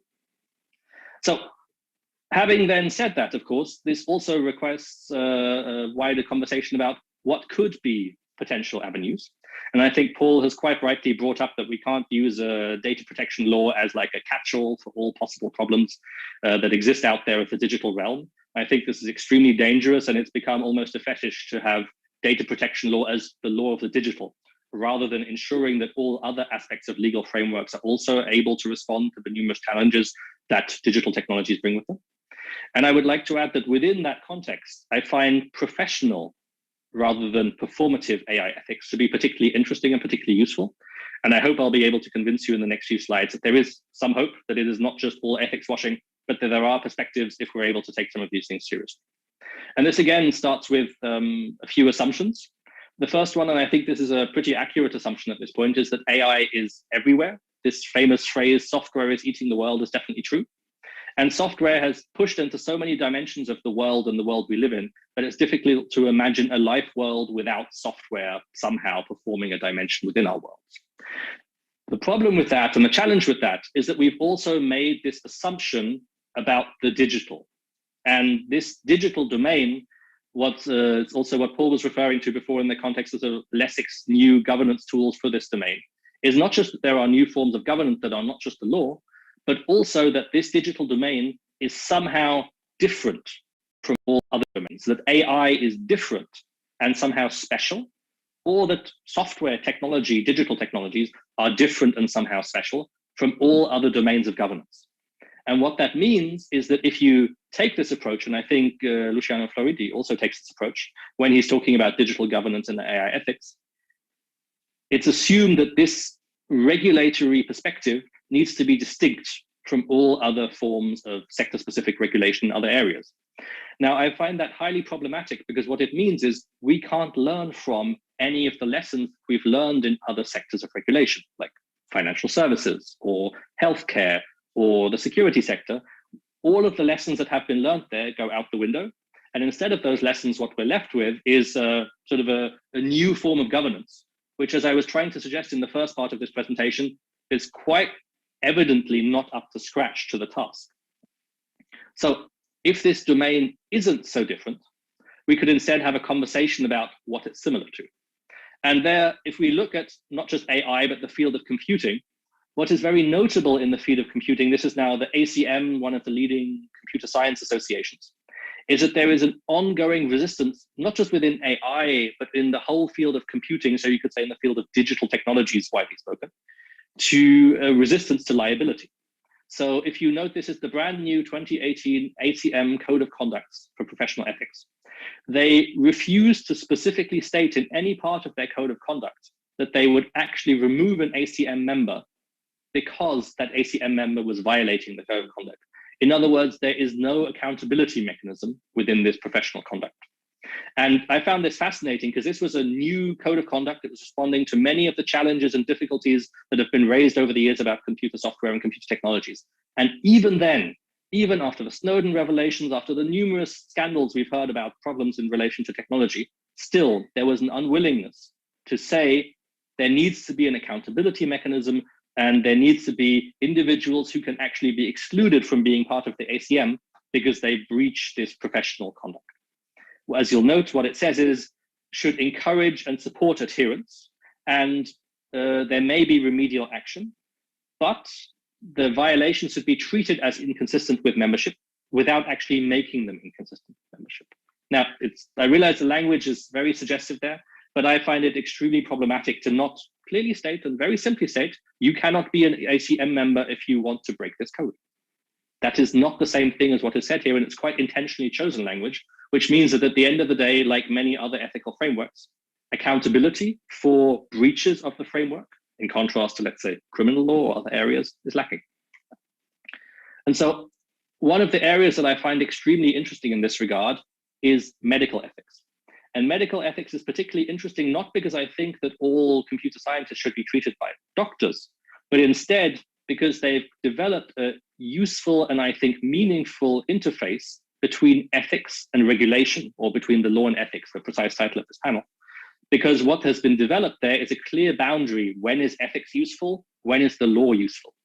And I think we can learn a lot from that boundary drawing and making, because it's not about so much anymore deciding how and when will ethics be relevant, or when will the law be relevant? Should we apply soft ethics or hard ethics, and when those should be construed or discussed? But instead, I think it's much more important about taking existing interfaces, much like you would take a existing interface that you would use to interface between different computer programs, like an API. You could also take a law ethics interface from the medical sector that already exists and learn from that and develop that. Now, that doesn't mean that all of the things that you develop in that area will be helpful. We discuss one case there, which is quite interesting, and I'm not sure everybody is familiar from Quebec, which is the Quebec Professional Code. And they basically suggested that all computer scientists should in future become members of the Order of Engineers, which has its own ethical code, and you can be excluded from that. And if you are excluded from the Order of Engineers, that would have then meant that it wouldn't be possible for you to be a computer scientist in Quebec. Now, I'm not saying that this is the right solution or even a necessary solution or response to these challenges. But what I do think is that there are numerous areas, whether these are engineering ethics or medical ethics, where we can learn a lot from professional codes of ethics, which also include accountability frameworks, and that don't assume that those accountability frameworks are sufficient to respond to the challenges of new technologies, but rather they complement existing legal frameworks. It would be silly to assume that a serious problem of, let's say, a medical issue in a medical ethical context would only have medical ethical framework. In most cases, all of these contexts, the more serious they become, also raise legal constraints, whether that's in criminal or civil law and other domains. And the whole importance there is that by carefully delineating where the law starts and where ethics stops, you can, through professional ethics, have a more meaningful, both accountable, but also actuable framework where you're not dependent on talking about in a vacuum what is law and what is ethics and where should they apply, like many of the sort of the ethics boards or the scholars that have previously been discussed have been talking about, but instead to actually apply these existing frameworks and transpose them, having learned from many decades and even centuries of experience in this area. So a few brief conclusions if you're confused or wondering why I said all of this, just to wrap it up again. I really like the metaphor that Paul was using about blindness, and I wanted to come back to it here, because I believe that the uncertainty of regulating new technologies creates a form of professional blindness. Many of those involved tend to ignore what they see and often what they feel, and instead rely on experts of a variety of shades to help them understand things. And when those experts are heavily drawn from industry, as was the case in the European expert group on artificial intelligence, which was a majority of industry participants, or in other areas where you have numerous experts who are either funded by industry or working closely with industry, telling people again that this is this new innovative domain, we tend to forget what we already know about governance and about the law and about the societies that we live in, and try and imagine a world blinded by these so-called facts. And I think precisely in this point, it's important to remember the very obvious things that we see about AI every day and to not forget those. The popularity of these performative ethics frameworks has not at all lived up to the high expectations for them. I think that's very clear at this point, and I challenge anybody who has a strong belief of AI ethics frameworks, that especially those are developed by large corporations, to show significant examples where those corporations have changed those behaviors or been held accountable based on those frameworks. Because I think we currently see a dearth of those, and that's a huge problem. At the same time, ethical governance frameworks can be effective, and they're most effective when you have a clear interface where the law starts, where regulation starts, and where ethics stops. And this interface is so well developed in areas like medical ethics, but in other professional ethics as well, like engineering, that should be the place to look and explore and develop things. We don't need to develop these solutions from scratch. There's already numerous examples that we already have in our own societies already there. And right now, AI, like most software, is provided without any liability at all. This comes from, I guess, what you could call better culture. So this idea that software is always unfinished, it's developed in an agile way. Because everything is always unfinished, nobody is ever quite responsible. And given the enormous challenges we face in the context of AI, this just isn't good enough. I do believe, however, that professional ethics could be an effective pathway towards challenging this problem and providing us with something more robust, something more sustainable, but above all, something that allows individuals to be held accountable for their mistakes. Right now, that isn't the case, and the lack of accountability feeds an ongoing race to the bottom in the terms of actual human practices, rather than a slow but strong push towards the top. Thank you very much for listening. Sorry, I wanted to add one more thing if I can. I forgot my last slide. And that was in the context of what we're discussing here. I mentioned before there is an impossibility hypothesis that is suggested. And this impossibility hypothesis suggests that it's impossible to regulate AI. There's nothing we can do, it's impossible, it's very depressing.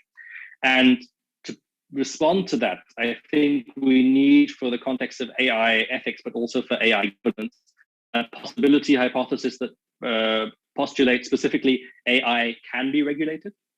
If it is regulated, it won't help to have general AI regulations because this won't be very helpful and they won't be effective. They will be too vague and too broad and impossible to enforce. Instead, you need sector-specific regulations that are updated in the context of AI, whether this be for privacy, consumer protection, competition, you can imagine many other areas. And for high-risk AI applications in key sectors, there's separate frameworks that are needed. These can't just be ethical, but they can certainly be based on existing professional frameworks. And at the same time, we see right now a mess of private companies inventing their own ethical governance frameworks, basically at whim. And this is both depressing and challenging and puzzling. Why it is considered acceptable that we have a Supreme Court of Facebook and that this is seen as a solution to governance problems. Why it's considered acceptable that Google develops its own ethics board and then has to shut it down a few days later because it has zero credibility. Or that the lead AI ethics researchers are both fired and it's still claimed that an AI ethics focus is retained at the company is hard to imagine. Instead, we need to focus on professional ethics, learn from healthcare and engineering, and institutionalize these ethics. Because if we ensure accountability, we'll ensure actual changes in behavior. And this is consistent not just from a perspective of a lawyer that you've already heard before, but also from a social scientist. Without accountability, there will be no change. And again, thank you very much for listening.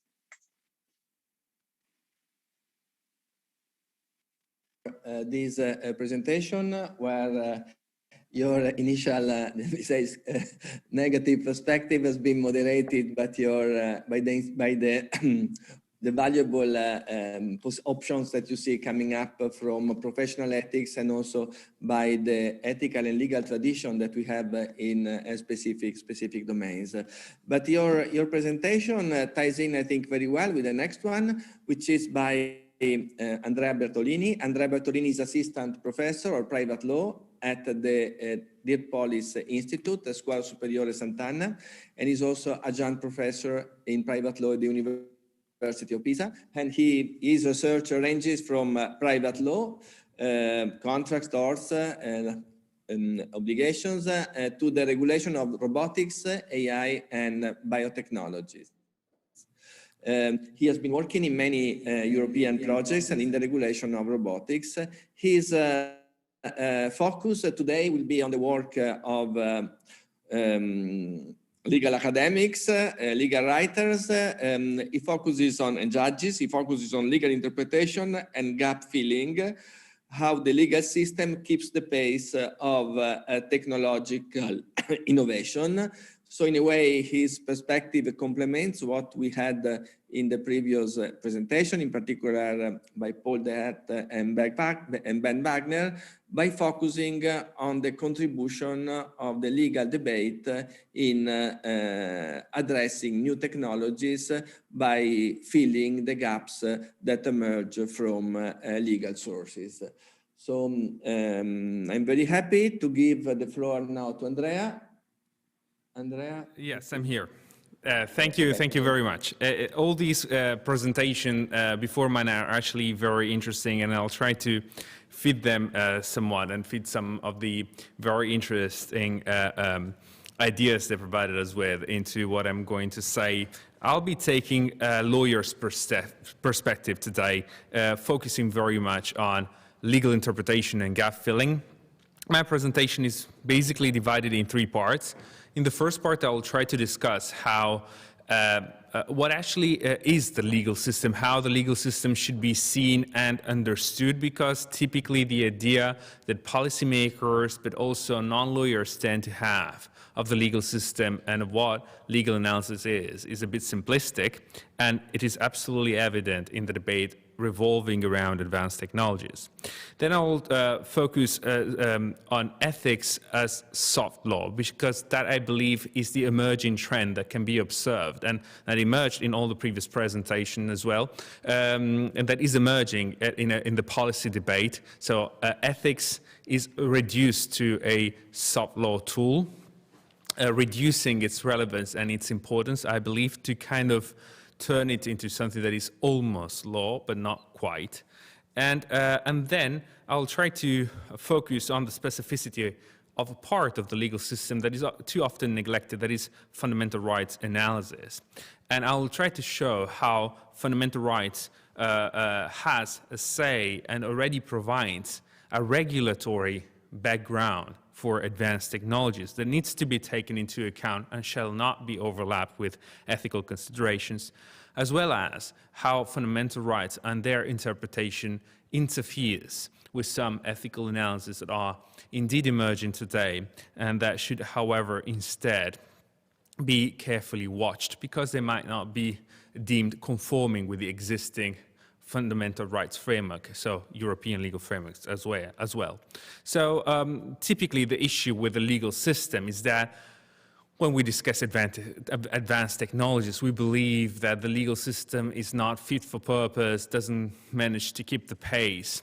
There is a very interesting book back from 2008 by Ronald Cohen, who is a private equity investor, who basically said that in order to make profits in the market, you need to be capable of anticipating where the ball will bounce the second time. And typically what we say about the legal system is that the legal system cannot keep the pace with technological advancement. And therefore, because it fails to keep the pace, it is overall inadequate. And something else needs to be found that can speed it up and compensate for its inadequacy. Now, this very much depends on the erroneous, I would say, notion of legal system that we take into account.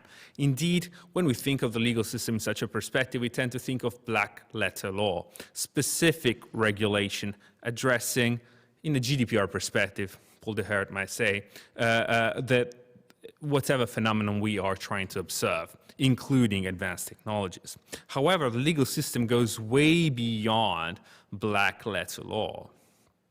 And we can here cite a very well-known Italian scholar of comparative private law, Rodolfo Sacco, who quite some years ago actually developed this theory of the so-called three formants, whereby if you want to understand what the legal system is and what the law says in a given country, in a given place, you shall not stop considering norms, but you also need to take into account legal doctrines developed by legal academics, as well as the judicial application of both such norms and such legal doctrines. Only by taking all these three formats into account, you might understand what the legal system actually says.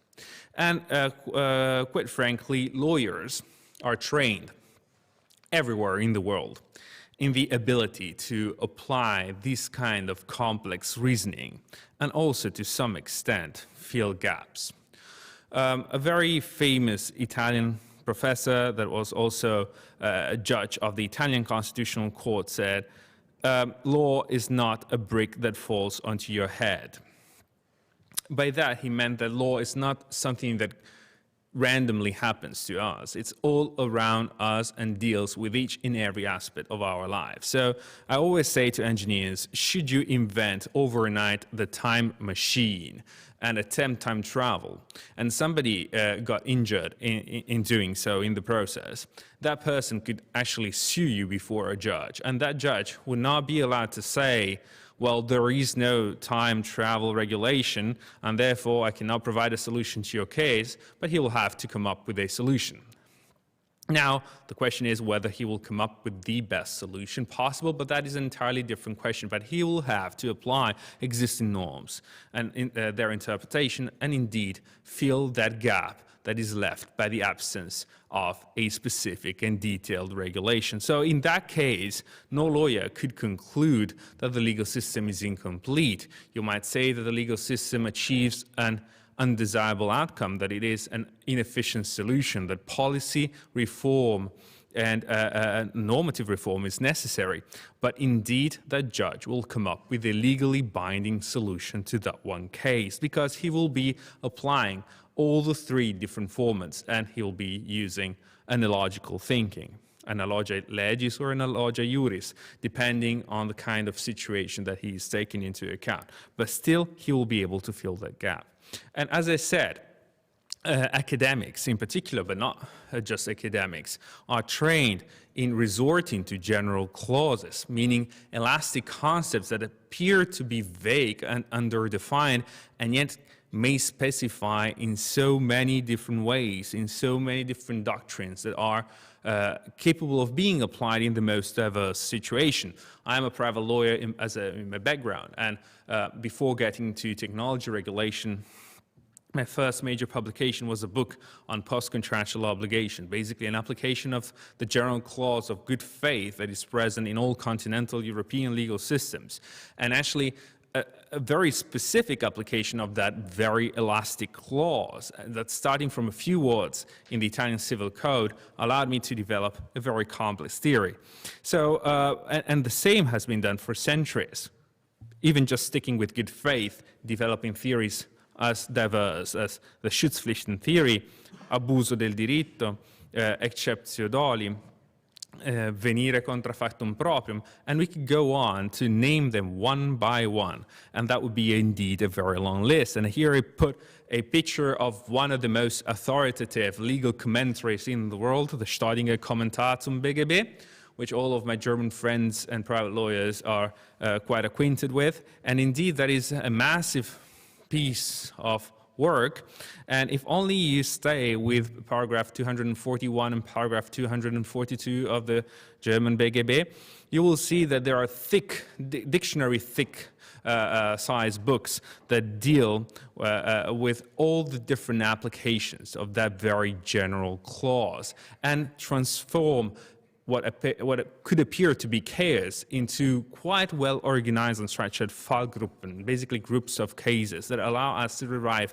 legal principles that are much more specific and capable of solving very specific legal issues. So what did I intend to say up until now is that maybe we should really question whether indeed we can identify a legal gap. Quite too often we come to the conclusion that regulation is absent just because we are not capable of identifying a specifically dedicated piece of black letter law that attempts and addresses a specific phenomenon. However, this is primarily a misconception of what the legal system is and how it does work, because legal system, through its interpretation, systematic, principle-based, based on fundamental rights and general clauses, has always filled, up until today, up until we started considering advanced technologies, all legal gaps. Now, the different question that we should never stop asking is whether that does indeed work. And that is a functional question that requires us to undergo periodical and constant, I would also say, revisions of the existing legal systems, taking into account the actual outcome that those norms achieve, whether they are desirable, whether those outcomes are indeed efficient and the better ones we could achieve, or whether instead we could think of better incentive structures for all the different players involved. My background is in private law, my background is in liability rules.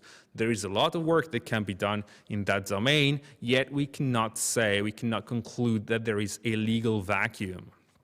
Now, if there is no legal vacuum, but there is need for reconsideration of the legal system, what is the role of ethics? Now, there are different ways of calling ethics related to advanced technologies. Even the word technoethics is at times used, and as we saw during the previous presentation, it is very much also a buzzword.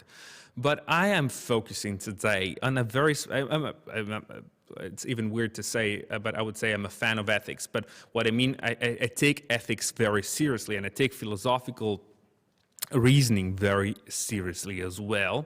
So do not misunderstand what I'm about to say. I'm just focusing on a very specific understanding of ethics that is the one that is very much diffused among policymakers nowadays. I would say also including at European level.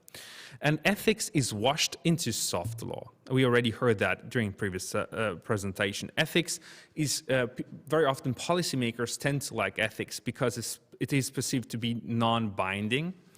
because it's perceived as being universal. And of course, technology is universally used, and the world is getting every day smaller thanks to technology. So there is indeed an intrinsic problem with regulation that has, in a way or another, some boundaries, some physical boundaries that are associated to the specific area in the world where the specific legal norms apply.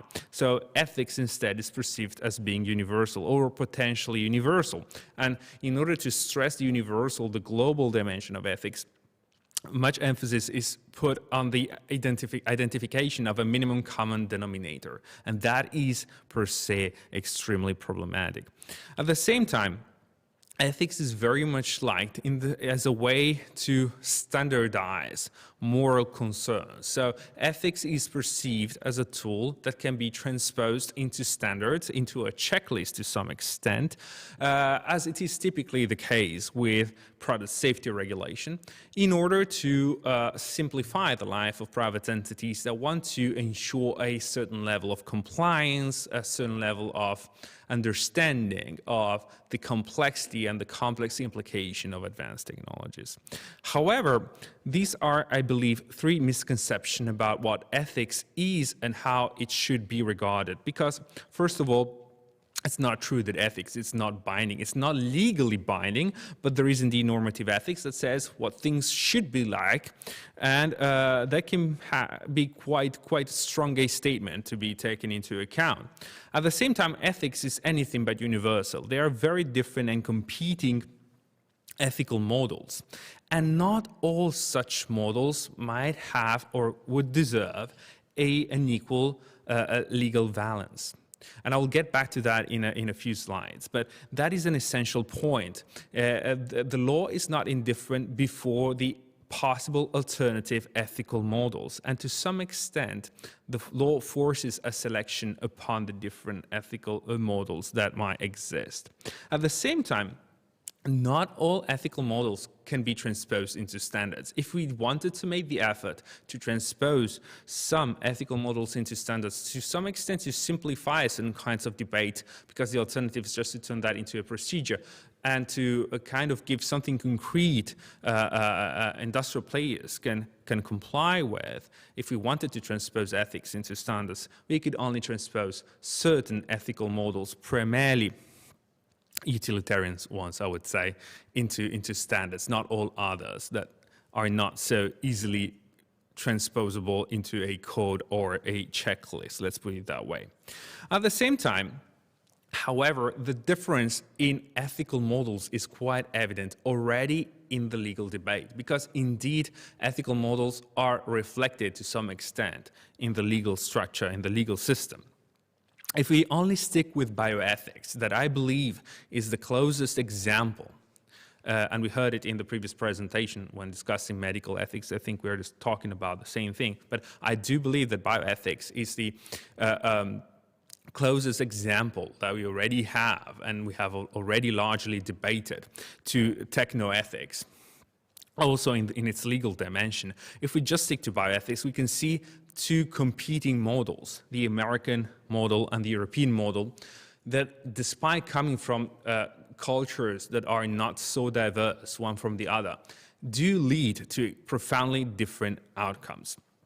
And to some extent, if you took at least the first draft of the document by the high-level expert group on AI, it seemed to be adopting and to be favoring, and that was indeed a substantial change, and the American approach to bioethics by referring to the principles of beneficency, non-maleficence, autonomy, and justice, as opposed to the European ones that are human dignity, integrity, autonomy, and vulnerability. We don't have time now to dive into the specificity of those principles, but they do lead to actual very different outcomes. And in particular, the relationship between human dignity and freedom of self-determination leads to quite peculiar outcomes in the two different frameworks and legal frameworks as well. Just to stick with the example of human dignity, we can take one specific case, and through that example, I will also clarify the role of the judicial, so of courts, in interpreting the legal system and providing specific solutions that could apply already today to advanced technologies and fill many of those perceived gaps. And the case I want to refer to is a specific application of the notion of human dignity that is well known worldwide under the name of the case as le lancer du nain. And it's basically a case where a person affected with dwarfism would allow others to toss him in the air as if he were a stone in exchange for some remuneration. In some nightclubs in Paris.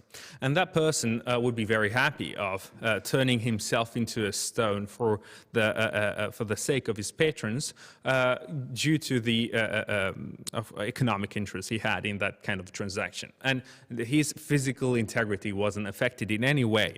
However, the highest administrative court in France, the Conseil d'État, in 1995 decided that it was not his to decide to allow others to toss him into the air as if he were a stone, because indeed a human being is not a stone and he might not freely decide to be treated as such.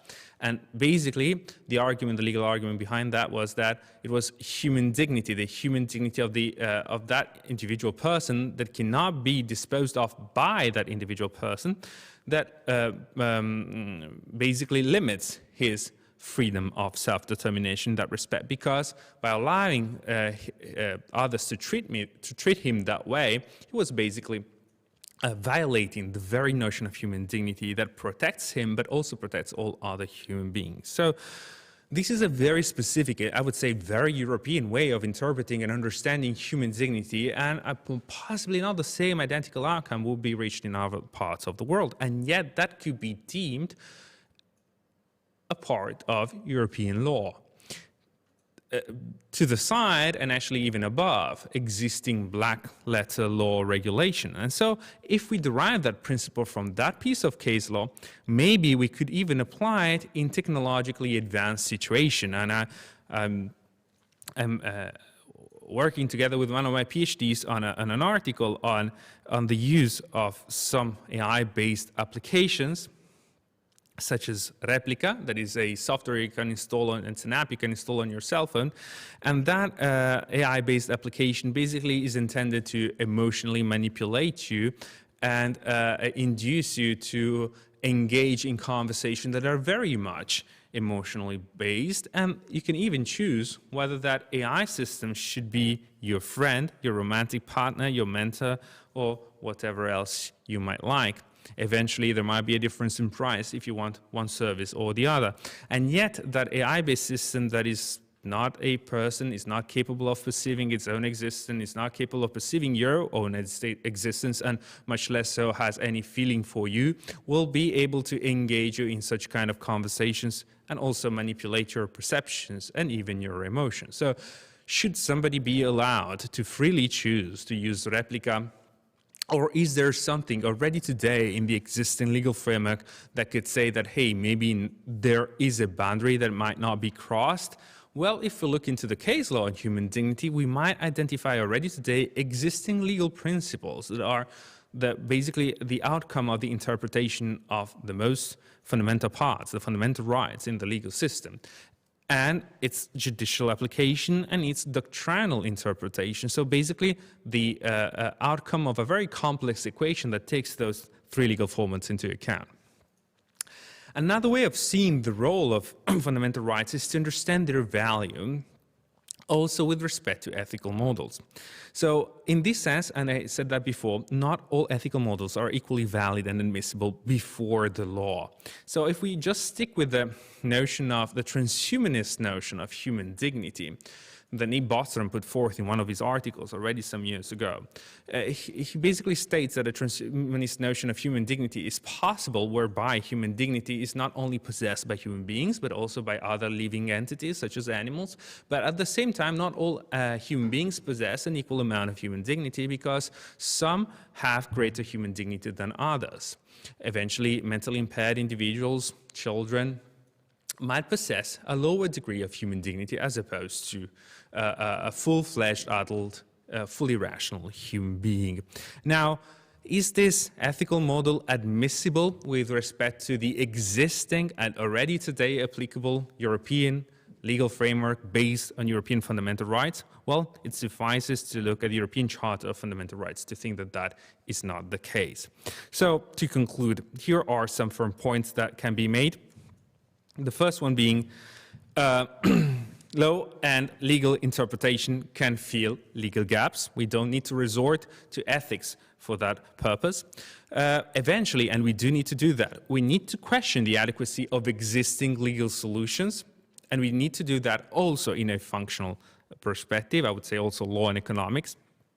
But we also have to understand very clearly that law extends beyond regulation with its binding force, meaning that a principle-based and fundamental rights-based analysis of the legal system can help us draw already today, in light of already existing applicable and legally enforceable norms, fundamental rights and principles, and can allow us to draw legal boundaries and therefore determine what use of technology might be deemed licit and which one could be deemed illicit.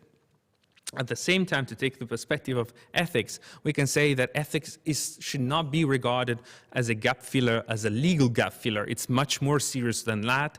Ethics is much more than mere soft law.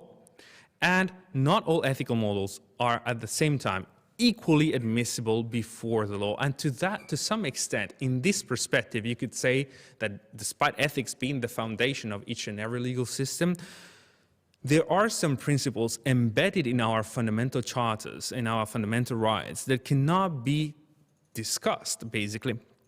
And therefore, put in another perspective, the law might require us to select only some ethical models as the viable ones to inform policy decisions and to lead to analysis and also eventually the adoption of new regulation, because not all ethical models are equally viable and equally admissible before the law. Thank you very much. So, thank you very much, Andrea, for this great presentation where you showed us the importance of the resources that can be found. Inside the law, even though it may be wonder to what extent legal interpretation itself needs to rely on ethical reasoning in order to overcome legal indeterminacies. Now I'm happy to move forward towards the last presentation for this session, which will be by a computer scientist, Roberto Zicari, who is an affiliated professor at the, name is quite difficult, at the Arcada Helsinki University in Finland, and also adjunct professor at the Seoul National University in South Korea. Roberto is leading a team of international experts who defined an assessment process for trustworthy AI, and his expertise in computer science that goes from databases to big data to AI, and he has a specific interest for matters concerning ethics, AI, innovation, and entrepreneurship. So I'm very happy now to give the floor to Roberto, and please, Roberto, yes. Go on.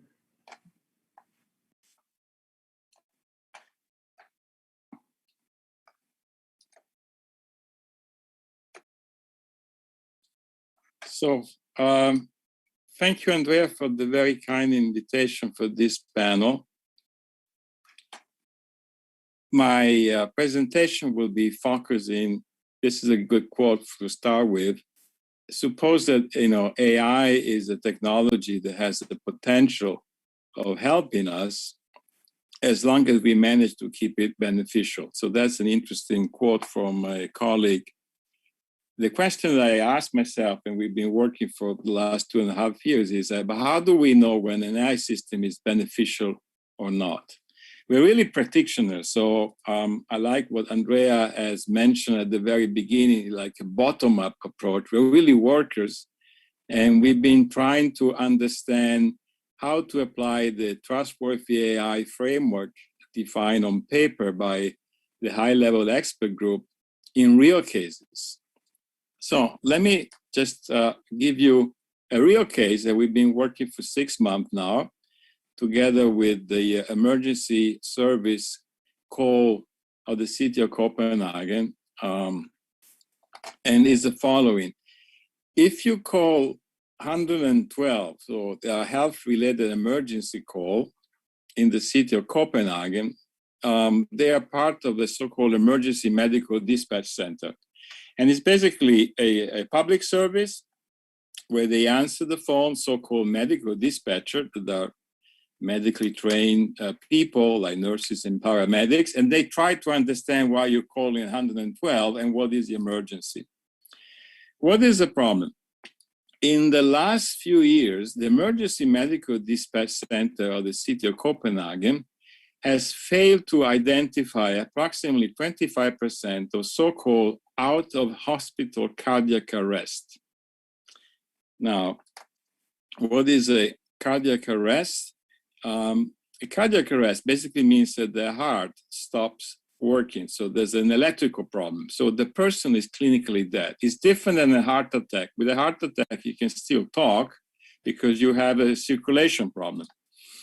So basically what it really means that the city of Copenhagen was losing the opportunity to provide on the phone, the dispatcher, instruction for so-called cardiopulmonary resuscitation. Now, what does it mean? Basically, if somebody is clinically dead, you're in panic, you call the number, that could be 911 if you're not in Denmark, and basically, by understanding on the other line, the dispatcher, that this person has a cardiac arrest, and you have to explain in the conversation, you can instruct the person to do a reanimation. So you press on the chest, very fast, very hard, until the heart resume working. The problem is that if you don't do it within 5 minutes, the person might have damage on the brain. And this is quite difficult to understand in general. So medical evidence that recognition of that is quite difficult in general.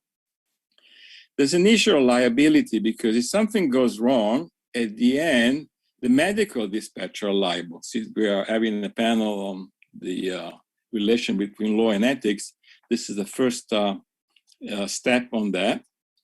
So what is the solution? Basically, in 2018, the medical doctors working here, they decided to work together with the startup of the University of Copenhagen, and the startup implemented, using the data that they have provided, the audio files, a machine learning, so an AI system that was listening to the call and predicting if during the conversation there would be a case of a cardiac arrest. So basically what they did, the company implemented this AI system by taking sample of audio files from 2014. And the idea was to help the medical dispatcher giving an alert in case during the conversation, the AI system would identify a case of cardiac arrest. So that's basically how it would look like.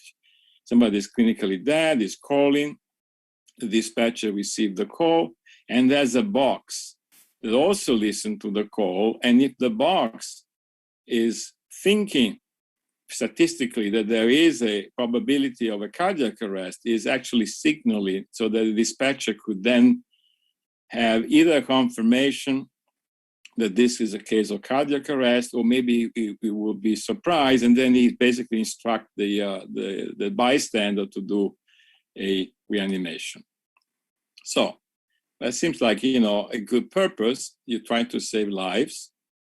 Interesting enough, they did 2 years of a retrospective study, meaning that they look at a history of audio files, and they compare the machine learning, the AI system, with this history, and the machine learning was actually performing better than human beings. Performing better means that they were faster to detect out-of-hospital cardiac arrest, and also it was more accurate because it was detecting specifically the cases.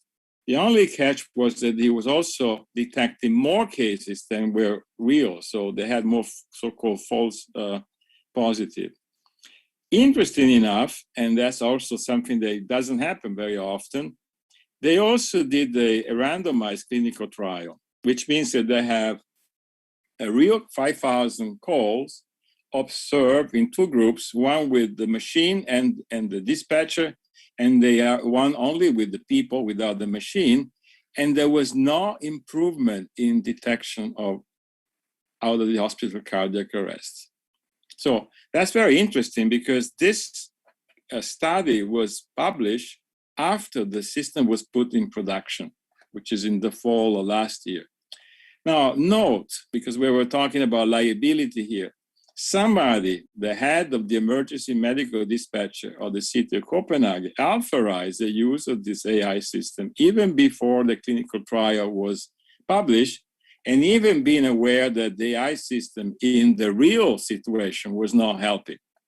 So that to give you an idea. That's how it looks like, that's real. So that's a medical dispatcher is talking to the phone. He might send an ambulance or an helicopter. This is the famous box. So this is a famous AI that is also listening to the call.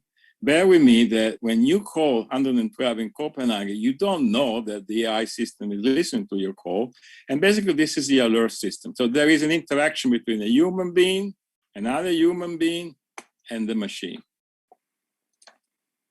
So, well, the legal framework, since we're talking about the relationship between ethics and legal framework, basically, number one, this AI system was not registered as a CE certified medical device, which is very surprising.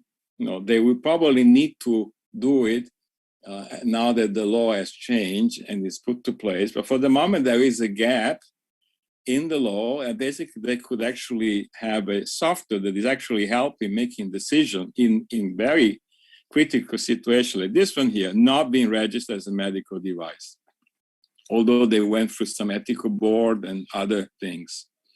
And also, by talking to the stakeholders, the Danish authority did not really have a specific law regulating this technology. So, of course, there's a GDPR. Talking to the prime stakeholder, they need to fulfill that. But interesting enough, at least as far as I know, as far as we understand, we are a multidisciplinary team of various people. It is not a responsibility of the vendors or the developer of the system to require GDPR. So it's a kind of interesting situation here. So the key question that we were challenging was why the dispatcher do not seem to trust the AI system. Here is the word trust. That's why we have this trustworthy AI. And actually, even more important, is the AI system helping or harming people? And this is all about people. So, and I think it's very important that all colleagues, especially in regulation, in policymaker, they do remember that we're talking about people. We're talking about harming people or helping people. If the AI system is working well, maybe you're saving lives. If the AI people is working bad, people might die. So, and that's all about it. That's the key. And it's very important to remember that. So what we did is we did a self-assessment together with the primary stakeholder. Our team is quite big. They are multidisciplinary. And this is a case of self-assessment. It's not required by law. And we were happy that they were happy to publish the results. And this is the motivation what we wanted to do, to also to give recommendation to key stakeholders. So we use a process that we developed in the last 2.5 years, trying to put the framework of trustworthy AI, which is basically a checklist and a web tool, into practice in an holistic way. That's basically, you can actually download it now. So that's actually, we're quite happy about that. The way it works is like it can work either as an assessment tool after deployment, like an audit if you want, or like a due diligence, or it can be used as a assistant in the design phase. So in design, we also have cases like that. It's at 3 phases. set up, assess, and resolve. And basically, here's the link. When we are looking at real cases, ethical, technical, and legal issues are all combined. You can't separate them because some technical issue might result in ethical issues, some legal issue have a problem with the technical part, and it's very important that you look at the holistic thing, and obviously there are tensions that might occur. And so our assessment is an attempt to help a team of people, experts, who look at the three parts. And as we've been discussing in this conference now, it's clearly legal and ethical are not the same thing, and legal and ethics are dependent on the context.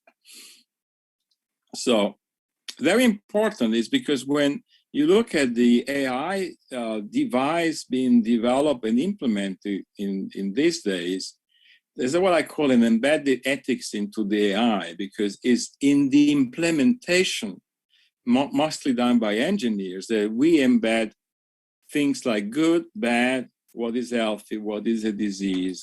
And this is a good quote from a colleague. So in case of medical diagnosis or treatment recommendation that are being performed by machine learning algorithms, or by AI, it is the algorithm who sets the bar about how the disease is being defined. But interesting enough is actually that what is being defined is normally defined by people that are engineers, that are not necessarily neither policymaker nor specialists in ethics. So we basically follow some of the idea, and the idea is to create an orchestration process that we can coordinate experts that are helping either co-design of an AI system, where experts are different kinds of social scientists, policymakers, philosophers, domain experts, engineers, or we are able to help assessing the implication of the use of a system if it's already in place, like in this case. And we're really looking at the three parts, ethical, technical, and legal within the context. So there are a few things that are very important, because this is like a self-assessment, so it's not required by law. I think it's very important that there's a catalog of questions that need to be answered. Who requested the inspection? Why you want to carry? For whom is relevant? It is required. It is not required because there are no laws at the moment. What are the sufficient and necessary conditions? And what you want to do with the results of the assessment. And that's very important because it's very much also related to the issue of intellectual property, because intellectual property has a tension. And also there's an issue of conflict of interest. In no circumstances is our belief there should be conflict of interest between whoever is assessing and whoever else is in the ecosystem, including indirect supply chain like platform and stuff like that. So this is an important point. And there are a couple of important issues that are kind of embedded into the work of the high-level expert group, but are not really explicitly mentioned. So in Germany, the federal government has set up a couple of years ago a so-called Data Ethics Commission, and they come up with an interesting report that they basically make a connection between technology like AI, trust, ethics, and democracy. And they actually mentioned that it would be important to look if the system that is actually being deployed or developed does not endanger democracy or the value of human rights. And so we actually come up with an important extension to the 7 requirements of the European Commission, which basically asking the question to ourselves, if the ecosystem where this AI is either being deployed or being developed or being used in some way and not respecting democratic values. This is an important question that is not in the checklist and is also subject to debate. but it's important, I think, we can remember that. And the other thing, it was already mentioned in some of the presentation before, what if the AI consolidate the concentration of power? This is again backed up by the same committee that basically said it's our duty to actually assess if this is the case. That's also a very debatable point, but I think we really think that this is part of an assessment or helping the co-design. I'd like to spend a couple of words on IP because we've been working also on some medical product, and we discovered that as soon as you have something to do with the IP, there are tension, because the IP will probably block you from either look at the system or, if that's possible, the major question is actually if you're able to disclose what you see. So that's also a very important issue in terms of assessing and protecting the IP. And as I said, the team that we are working is always multidisciplinary, and the choice of experts have a very important ethical implication. That's a very important thing, because if the team is biased in a way or another, then any assessment you do will be also biased. So I like to go on maybe giving you a little bit of idea how we work. We work with socio-technical scenario where a team of experts get together and with some kind of concept building, we try to understand the aim of the system, the actors, the expectation, the process we use, the technology being used. And in parallel, we try to develop an evidence base. Now, this seems to be quite easy process. Okay, we understand what the evidence base is, and we can support claims. Well, practical experience that we have done is it could be tension even when we try to develop an evidence base. In medicine, we have exactly the case in co-design of an AI for detection of skin cancer. There might be the experts, domain experts, do disagree on what is evidence. Screening is good, screening is bad. The specific view of a specialist is in contradiction to a public health specialist. And basically, you have already a tension of what is really the aim of a system. Or it could be that you have a tension between what is constituting a neutral evidence versus a biased evidence. We were very surprised when we did an assessment with a tool for predicting cardiovascular disease to discover that somebody in medical evidence, so evidence-based medicine, would think the cardiologist is biased. And bear with me, I'm not a medical doctor, so I was very surprised because then we discovered that within the medical field, evidence is not obvious. And who is qualified to produce an evidence? This is very important because that's the process will basically come up with describing what we call ethical issues or technical or legal issues. And already to describe them with the vocabulary with different people, think about it. A philosopher talking to a policymaker, social scientist, to a medical doctor, to a different kind of medical doctor, to a machine learning engineer. We don't talk the same language. We have different kinds of idea of what is evidence. And so to classify that is already an important first step. And we use a predefined catalog of tension. We've taken from a very interesting paper from the Nutley Foundation, especially because some of the people that are experts, they don't have an ethical background. So they might understand, for example, accuracy versus explainability, because that's something that more or less you might understand, but they might have actually completely been lost when they read something like convenience versus dignity. And it's very important that we have a common vocabulary to start with the discussion and to define tension, whether there are tension, and there's a nice classification of that. And then, and I'm wrapping up, once we have this open description with an open vocabulary, you are not going to conclude. So in order to close the discussion, we then force the experts to use a closed vocabulary.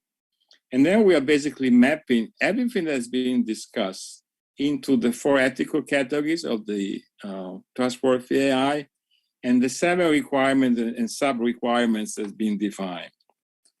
So, and these are, the 4 ethical principles, where explicability is a new one, and these are the 7 requirements with the sub-requirements that everybody is familiar with. So, this could be the end if there is already a high risk that the AI system is actually harming. But if that's not the case, what we do, and I'm only giving you this very tiny example, how we map it for the case that I've been talking at the beginning. So we basically list issues, for example, fairness in the training data. So this AI system was trained, because an AI system has to be trained, but it was not trained to be able to understand different languages than Danish. So if you would be speaking another language like English or German, or would have a strong accent, the system might not be actually accurate. Now, think about it. This is actually a fairness problem. And this goes back to diversity, non-discrimination, avoidance of unfair bias. And then we have a narrative. And the narrative is basically an attempt to describe to stakeholders why this is a problem. In reality, this is a severe problem, because if the system is not accurate when somebody is not native Danish, it's not only discriminating, but it might be that somebody is dying. So you see, discrimination has a strong relevance here.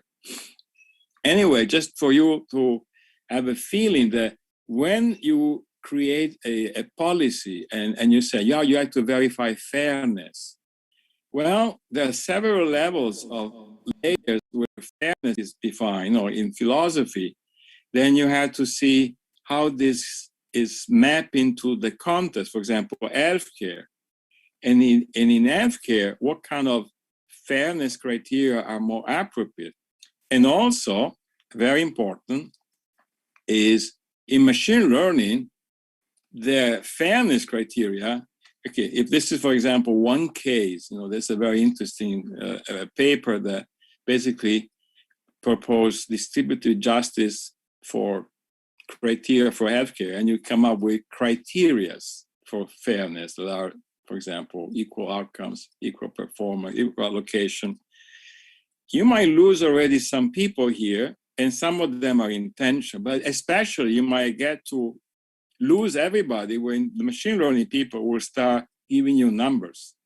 Now, when you see that, these are metrics in machine learning for fairness, you lose half of the experts, because this is actually what engineers like to do, give numbers, but these numbers are really only the number that they can support a high-level fairness criteria. And in some cases, you might not even trust the data or the people or the ecosystem where the AI system is developed.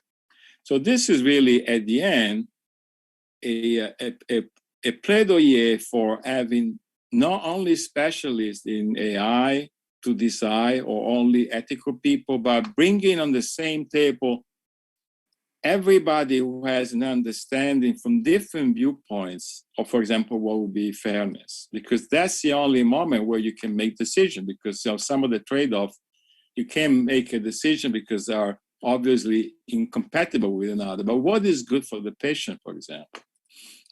Anyway, so just to finish, and in this process, we reiterate, we assess, and we verify claims, if any, and basically you have to stop at a certain point. And basically what it comes out is, since this is not a law yet, and we're not an audit association, we're not even doing a certification, we can give recommendation. And recommendation could be basically of 3 kinds. Okay, that's fine to use, but you might want to fix a few things. This is really flawed. You might need to change a lot of stuff. Or whenever it's possible, which is not always possible, you need to redress. Now, redress depends on the content, because it's a self-driving car and it has already killed somebody. It's different than if you have a medical device that has done a prediction of a disease that is biased, and you can still redress in a different way. Anyway, bear with me one thing. that if you start using trustworthy AI as a way of helping stakeholders, you might have unexpected resistance. Vendors might not be happy, or because the precondition would be to be able to publish, otherwise not transparent. So anyway, just to give an idea, these are 4 of the cases that we've been working on. We did some work on AI for predicting cardiovascular risk. We finished that.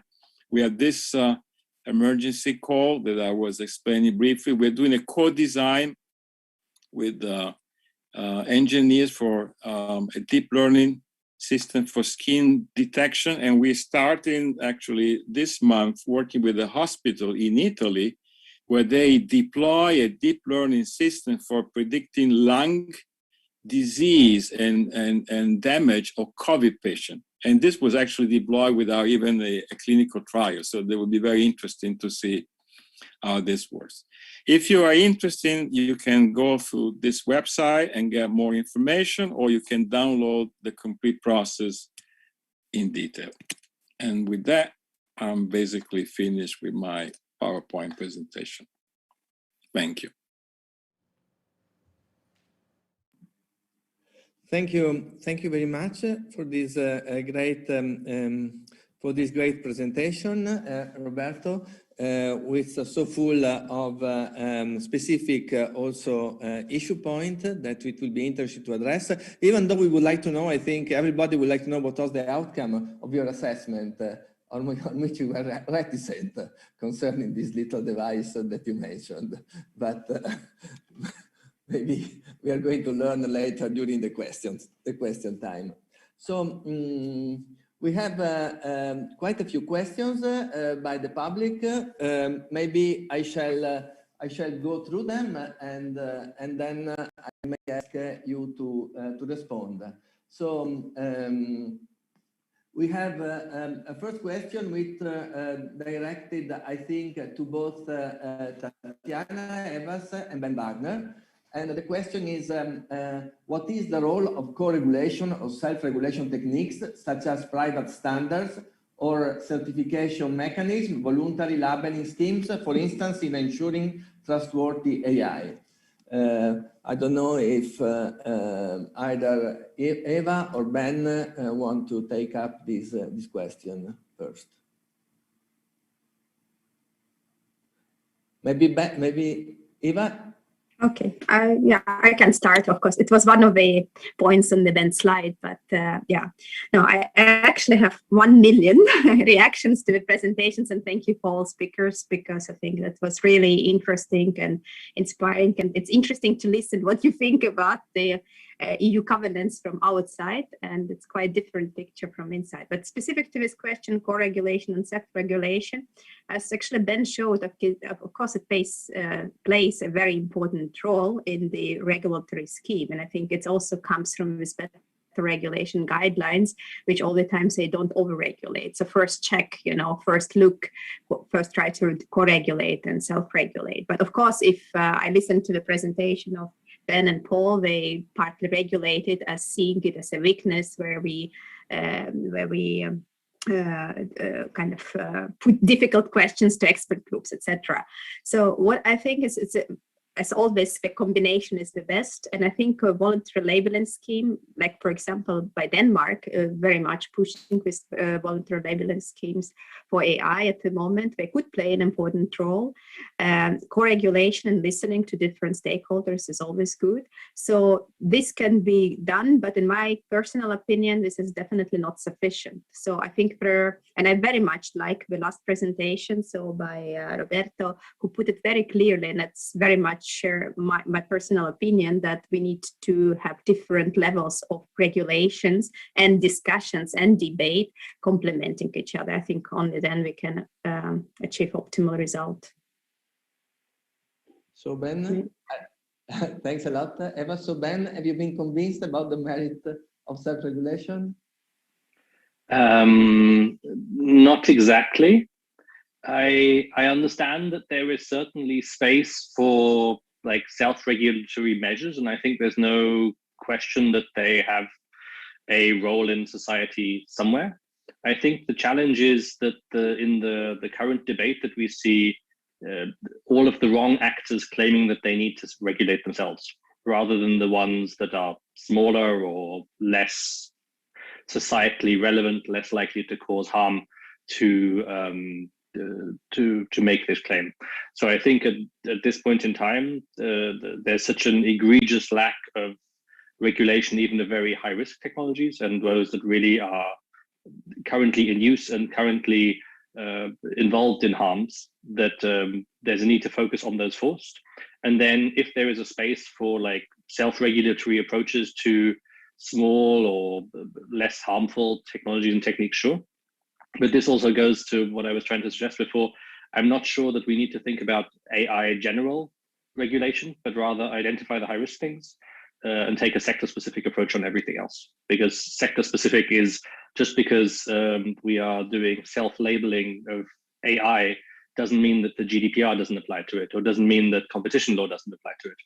And so I think it's quite important there to push this sector-specific approach and to ensure that, because we're racing to define new forms of ethics and ethics labels, that we don't forget what's already there. And that requires a great deal more of enforcement and also digital capacity in the regulatory authorities. So I think it's not completely disagreeing, also not completely agreeing, but just like providing a sort of a different perspective, because I'm still so confused that it's been so many years that we've known this, and still not enough has happened to change the sort of the big regulatory black hole at the heart of many of the most problematic AI implementations. Okay, thank you very much, Ben and Eva. Now I move to the next question, which is directed to Paul de Hert. So first you have a kind of philosophical question, Paul. Is soft ethics something analogous to the Kantian fascinating, never properly defined lex permissiva, a regulative principle, not a law and juridical term, which generates ideas about what could and ought to be made between what is prohibited and what is commanded? So law as defining a space for being governed by the categorical imperative, if I can rephrase it. So Paul, maybe you want to answer this and then we move to the next one? I would hope so. If ethics could be a radical source of inspiration, that would be very welcome. So now whether the source of inspiration should be Kantian, I don't know. But for instance, Kant has an absolute prohibition on lying. I think we never included that in our Bill of Human Rights. There is no right to lie or a right not to be lied to. So we avoided that. And their ethics is felt like being too principled and not pragmatic enough for our society.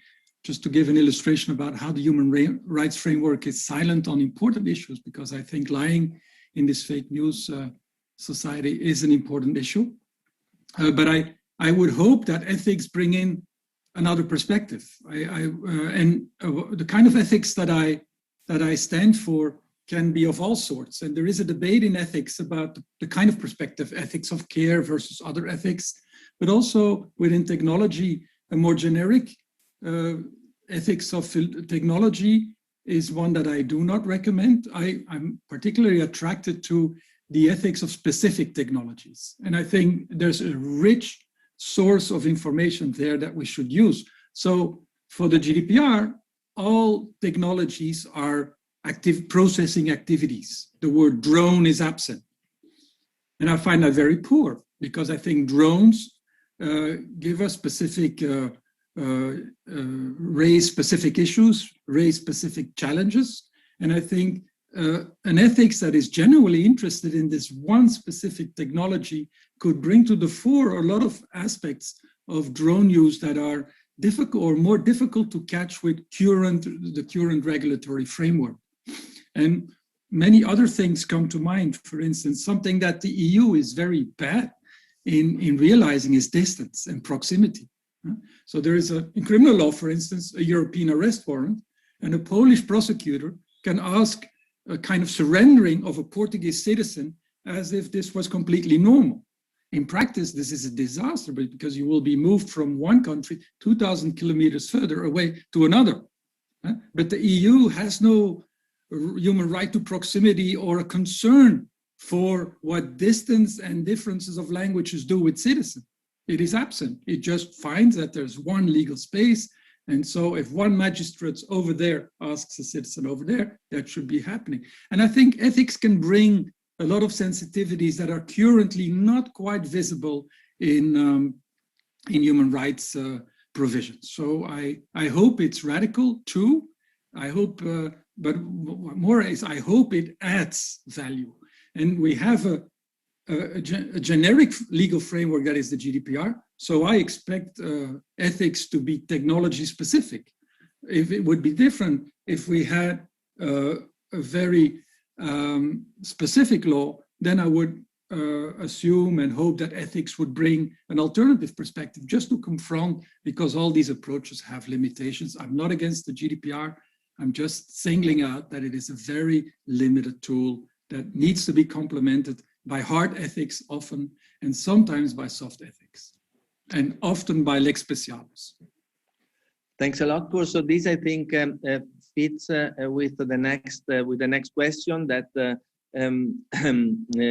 on which you, but also other speakers may want to intervene, that concerns the fact that whether we can say that current ethical debates lags behind the GDPR due to the tendency of the EU in copying the model of the GDPR, both substantially and institutionally.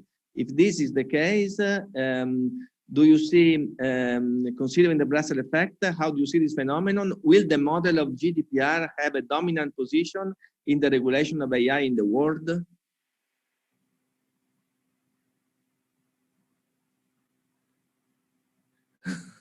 There might be a danger that Tatiana is going to correct on everything I say now.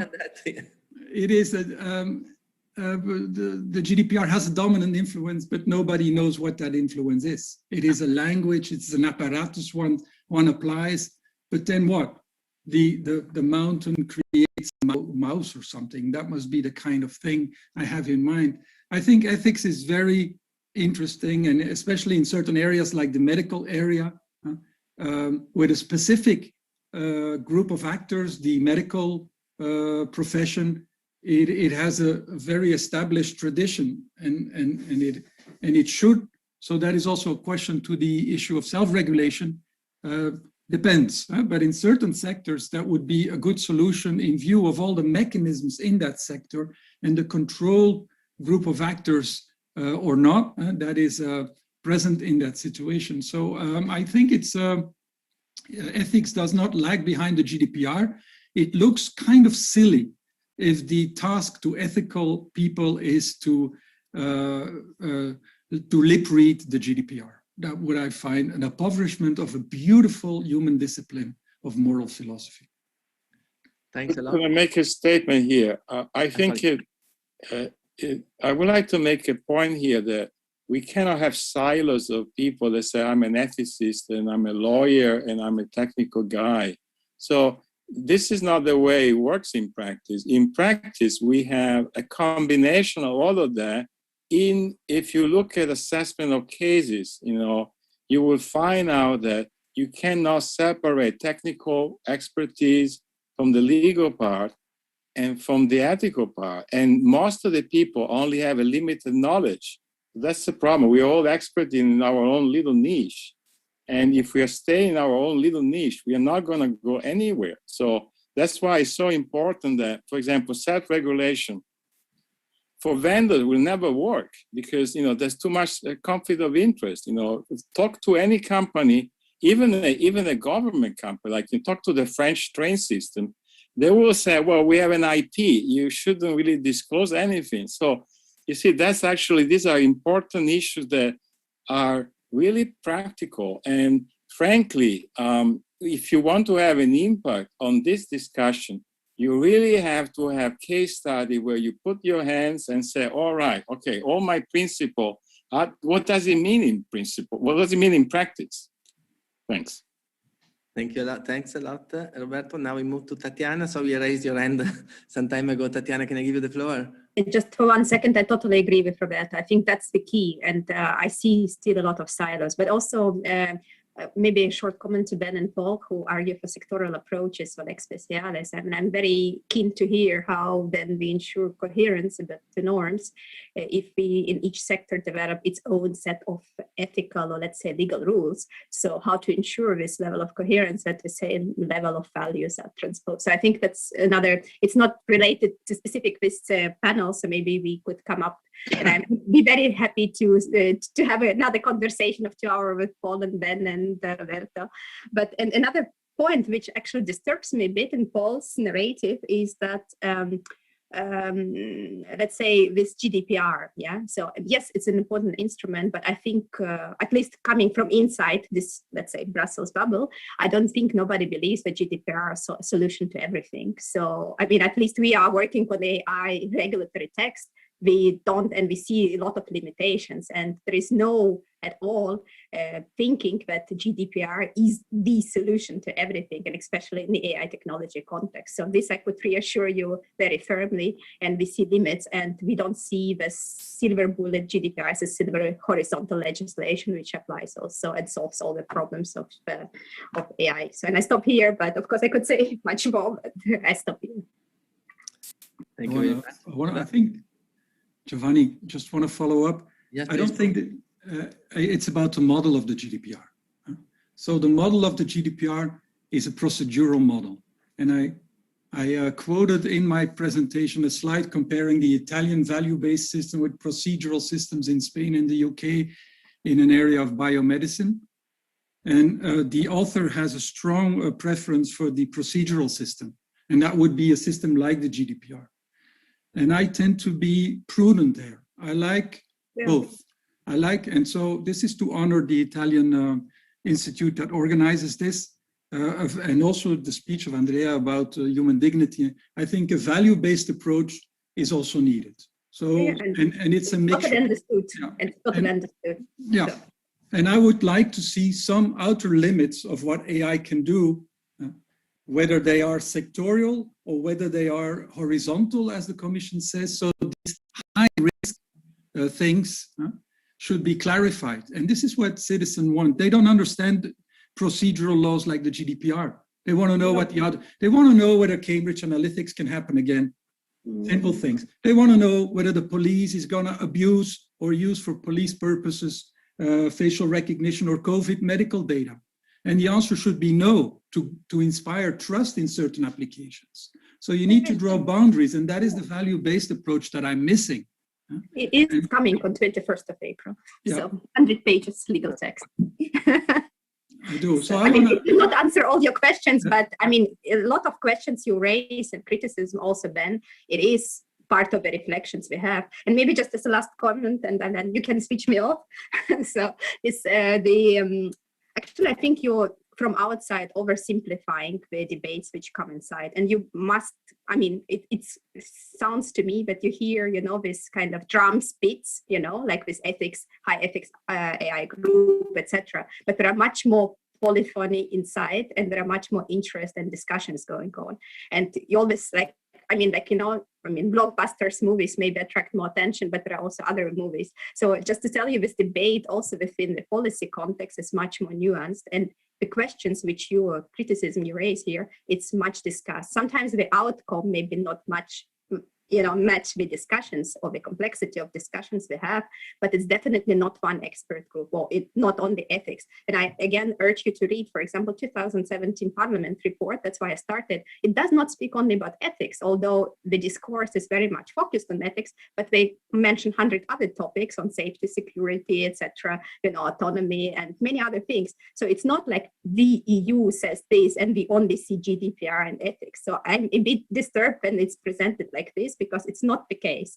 So, and that was kind of aim of my presentation, to show you also the diversity of actors. So when we are experts on human rights, we understand all nuances, say, oh, we thought about this and this, but somehow EU is treated as a monolith, with just blind eyes, just having two legs and just seeing it like this very often. I mean, I'm a bit exaggerating, but that's, just to make a point. So I think it's more nuanced discussions are there necessary. Okay, so I stop here. Giovanni, I can reassure one speaker, and that is, so allow me to follow up. I was very positive about the regulatory approach to AI because I thought it was richer. I suddenly saw incoming professors of private law, professors of liability law, and all these people that I haven't seen before. And I was quite reassured that we would end up with a more beautiful result where different logics within law are brought into the discussion. So I was happy. Now, do I simplify? It helps to simplify a little bit. Yeah, I think the difference between, and that will be the object of the conference, between hard and soft ethics, that's not my simplification. I was trying to say and argue that this is interesting in an initial moment, but then very awkward to apply. So, and I was just also trying to envisage this relationship with law. If you have a law that is very open and doesn't say anything concrete, please don't do soft ethics. Help us out. And that could be in all directions, sector specific or generic. I see a lot of things. And by the way, I am maybe enthusiastic about this AI because it's about robots and everybody has childish fantasies. But if I look at post-GDPR laws, and I am publishing on it, the application of data protection principles and the moral and the immoral kind of work that should be done somewhere, be it in law or in hard ethics, is hardly done. Look at the regulations on drones. There's nothing in it. Look at the Data Governance Act. It's all, of course, we will fully respect the GDPR, but the actual work to be done is to apply the GDPR in the Data Governance Act context, in the other data acts contexts, in the self-driving car context and so on. And there the GDPR, the EU is not doing really well. All those DGs are on it. They bring into the game their own stakeholders, and they just mention, lip read the GDPR without even considering it. So there's data altruism in the Data Governance Act. You need consent for data altruism. This is very important for citizens. There are chapters on consent in the GDPR. What does the Data Governance Act does not do? It is clarifying consent. What kind of GDPR consent do we need? So who's not doing their homework? A lot of lawyers out there. Okay, thank you very much, Paul. I think we can see hands raised, but we have a lot of questions, so I think we can go back if we have time to this general discussion at a later point. So now there is a question for Andrea Bertolini, which concerns the concept of dignity and the distinction between dignity as empowerment to choice and restriction of individual choices, and a discussion that is well known in bioethics. So the question says, when mentioning replica, you said that the user should not be manipulated by the AI system, considering the user downloads the apps and consents to it, for the virtual relationship. On which legal ground should the use of replica be restricted? What kind of understanding of dignity do we need to achieve this, to answer this question? So, Andrea, maybe you want to... Yes, very quickly because of time constraints. That's a very interesting and very relevant question. I have to say that the notion of human dignity is one that is very debated and certainly too underdefined, I would say. And indeed, I believe there is, and in this I see also the call by Paul, very relevant. I think there is a need for a greater effort by lawyers in order to define some relevant and value-based principles. In the case of the Lancet-Junen, it's a similar case because it's again a case where the person had fully consented, and yet a European court decided that consent could be limited by an objective understanding of human dignity as something that is outside the very possibility of that person to decide, and because it could have effects on others and on what others could be perceived like. And at the same time here in this very specific case of replica, I do see a very relevant element that is the lack of real consent. I do believe that there is need to rethinking consent overall, because it's not true that human beings really understand the implications of the choices that they are making and the effects that that could have. So even the societal effects are not necessarily beneficial. But I do believe that to some extent, if you could see it that way, human dignity could also be a way of bringing back the idea of the liberty of the ancient as opposed to the liberty of the modern. So if you take the debate by Constant, the idea by Constant, this is basically the freedom to participate in the public debate, but not as opposed to the freedom to determine oneself against the state, against public influence. I do believe that there is a value-based analysis that needs to take place, and here it is an issue of deception. And this is something that Paul was referring to, and I do really believe it's absolutely relevant in that sense. So indeed, there is a dimension of technological deception that is not fully captured and could instead be captured through legal reform, for sure, but also by interpreting and applying elastic concepts and elastic notions, such as that of human dignity. Okay, thank you very much, Andrea. There is also the question goes on, considering whether there is a violation of the harm principle, so it's a kind of paternalism involved in this choice, but I think we can leave it we have to move on to other questions now. So there is a there is now a question on the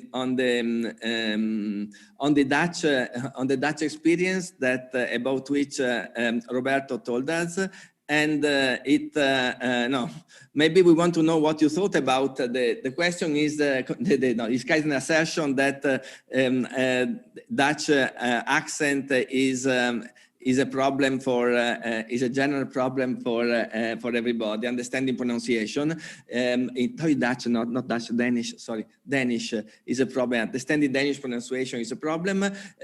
But this leads me maybe to the question of the fairness of the system. What did you decide concerning the fact that the system could understand better Danish speaker that Danish native speaker than other people? Was this a kind of definite obstacle about concerning its development or not? What was your assessment? Well, there's also connected to a question that was general. What did we find in our use cases? So, for example, in the case of the 112 in the city of Copenhagen, the software is proprietary. So although they publish something, the AI is a black box. So ultimately, by having a black box, then you are mentioning an issue that the developer either didn't think about it or they consider not very important.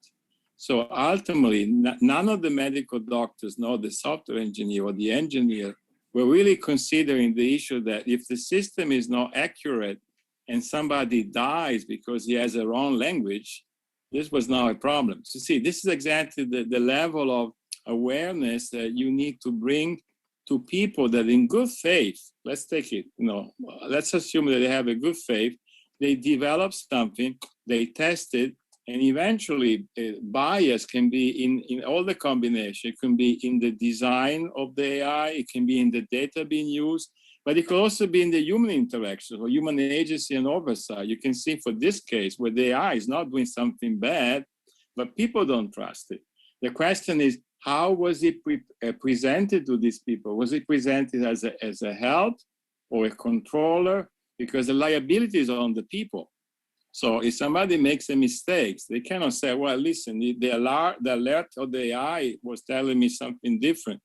It's very important that there's and fairness is only one of the 7 requirements. And some requirements are really difficult to specify in practice because, for example, well-being is a requirement, but to define something in practice about well-being, you could say, well, they send you too many ambulances because there's too many false alarms. And that, is in danger. But, fairness somehow is still something you can somehow define, although there are millions of criteria. But other criteria are, accountability, for example, is very important. So accountability is the key to this discussion about who is responsible if somebody dies. And I would like to maybe, it is my plaidoyer for all the other colleagues here, because I think I'm the only, let's say, workers here. I think we should remember that we're talking about people, and we're talking about people that might be harmed or be safe. And with all the great respect, and it's important that we do remember that at the end of the day, AI is around us, whether we want it or not, and it's important to be able to distinguish when it's doing good or bad practically. And AI is not a fridge. You cannot put the stamp and say, this fridge is energy consumption. Nobody goes into your house after 3 weeks to check if it's still like that. But a car, you have to bring it to inspection regularly, right? So there are regulations where somebody decided that the risk of having an accident with the car is higher than probably being killed by a fridge that has a leak of electricity. So I think that's basically a discussion. And on top of that, who is deciding what is a risk? Because think about it, something that could be considered low risk, like information being distributed in internet, might have a tremendous danger in society at large in the future. So, the concept already of risk is subject to big discussion. I would be very interested to learn what the EU will come up in a month, but also what you guys are thinking about the idea of risk, because this is really an important point. Somebody has to make some decision, and then will probably come some procedural norms that follow up. And we are the engineers taking the tools that you give us, and we use them. So give us the right tools, we use them. Okay, thanks, Roberto. I don't think that within this session we will be able to discharge the task that you have assigned to us as a scientist. But now we need to think about that. So let us move into the next session, which is again for Andrea Bertolini. And synthesizing it, the issue is, okay, we need legal interpretation, but what kind of standards should we use for legal interpretation, for selecting what interpretation to use? If not ethics, it will be conceptual fitness, market efficiency, policy purposes, or whatever else. I don't know, Andrea. I do believe a bit of all, and it depends on the context and it depends on the case. So it very much varies according to the setting. If you're discussing liability models, most likely it will be law and economics considerations, market efficiency, and the like. If you're discussing bioethical concerns, it's a completely different kind of analysis. As we were saying, as Paul was saying, value-based analysis. So I do believe that the tools kit that a lawyer can resort to as a social scientist in this domain to ground policy arguments in favor of legal reform varies according to the context, and we have to take all of them, all the possible tools into account. Okay, thank you very much. Andrea, let us move to the next question, which is again for Roberto, and the question is, concerns your experience. Where have you found, in examining the trustworthiness of AI, where have you found the issues to come most with regard to fairness discrimination, for instance? Was it a problem of the algorithm design, of the data training, of human interaction implementation, or what, or a combination of these? Yeah, that's a good question, because actually each use case was different. So in the case of a medical device for cardiovascular disease, it was definitely in the design, because the designer had absolutely no idea about any concept of ethical consideration, and they have also limited information about medical evidence. So it's a combination, and the data, it was very likely biased. In the case of this 112, I think there's a lot of interaction, human agency and oversight play a big role there, because somehow the AI is not doing a bad job, but still people don't trust it. And in the case of co-design, it's very interesting, because you start challenging the aim of the system by trying to understand why the AI is useful for, rather than what the engineers think this should be useful for. And basically you are trying to avoid that in co-design. So I would say it's a combination of those, and there's no rule. And we are far from being able to generalize. We only assessed 3 cases until now, and we're doing the 4th one. But we have been learning a lot, I'll tell you, in practical parts. So, and now we're trying to come up also with the lesson learned. Okay, great. Thanks a lot, Roberto. So now there is a comment which relates to Ben. We need to move to regulation. My question is how to balance coherence between horizontal and sectorial regulation. This is something that was already discussed to some extent.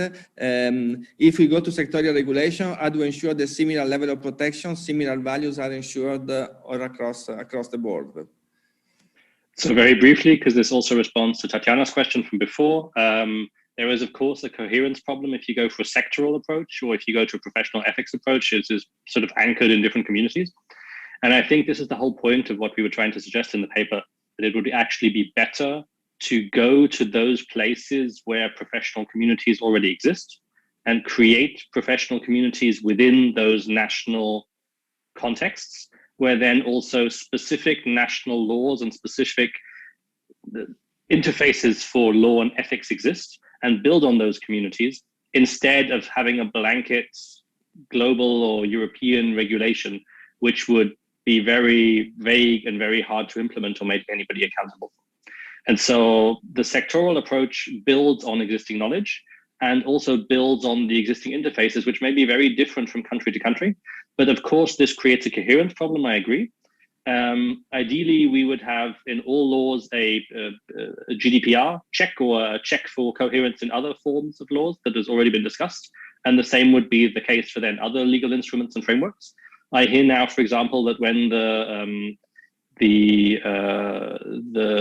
current situation is being used for interpreting the Digital Services Act that is now being created by the European Commission, they're basically creating the Digital Services Act as a GDPR for speech. So there's clearly been interpretation and use of the GDPR also in these contexts. And I would also add that the creation of coherence then in a professional context could function in the way in which there is a web of agreements between different professional communities, essentially agreeing on the equivalence of the measures of their members. So you would then have different professional communities agreeing what is sufficient. And let's say that the respective members of the professional community in Belgium agree that the professional community in France has the same standards. I realize this may seem very fragmented, but it's core to embed in these professional communities. Also at a level where people live and people exist, rather than just, as I said, going for this very global and limited accountability approach. Okay, thank you very much. I think at this point, our time has run out. I would like again to thank all the speakers for their great presentation and also for the challenging, interesting debate that followed. I think I have accomplished my task, and I will be happy now to give the floor to the organizers for the final words or instruction, whatever.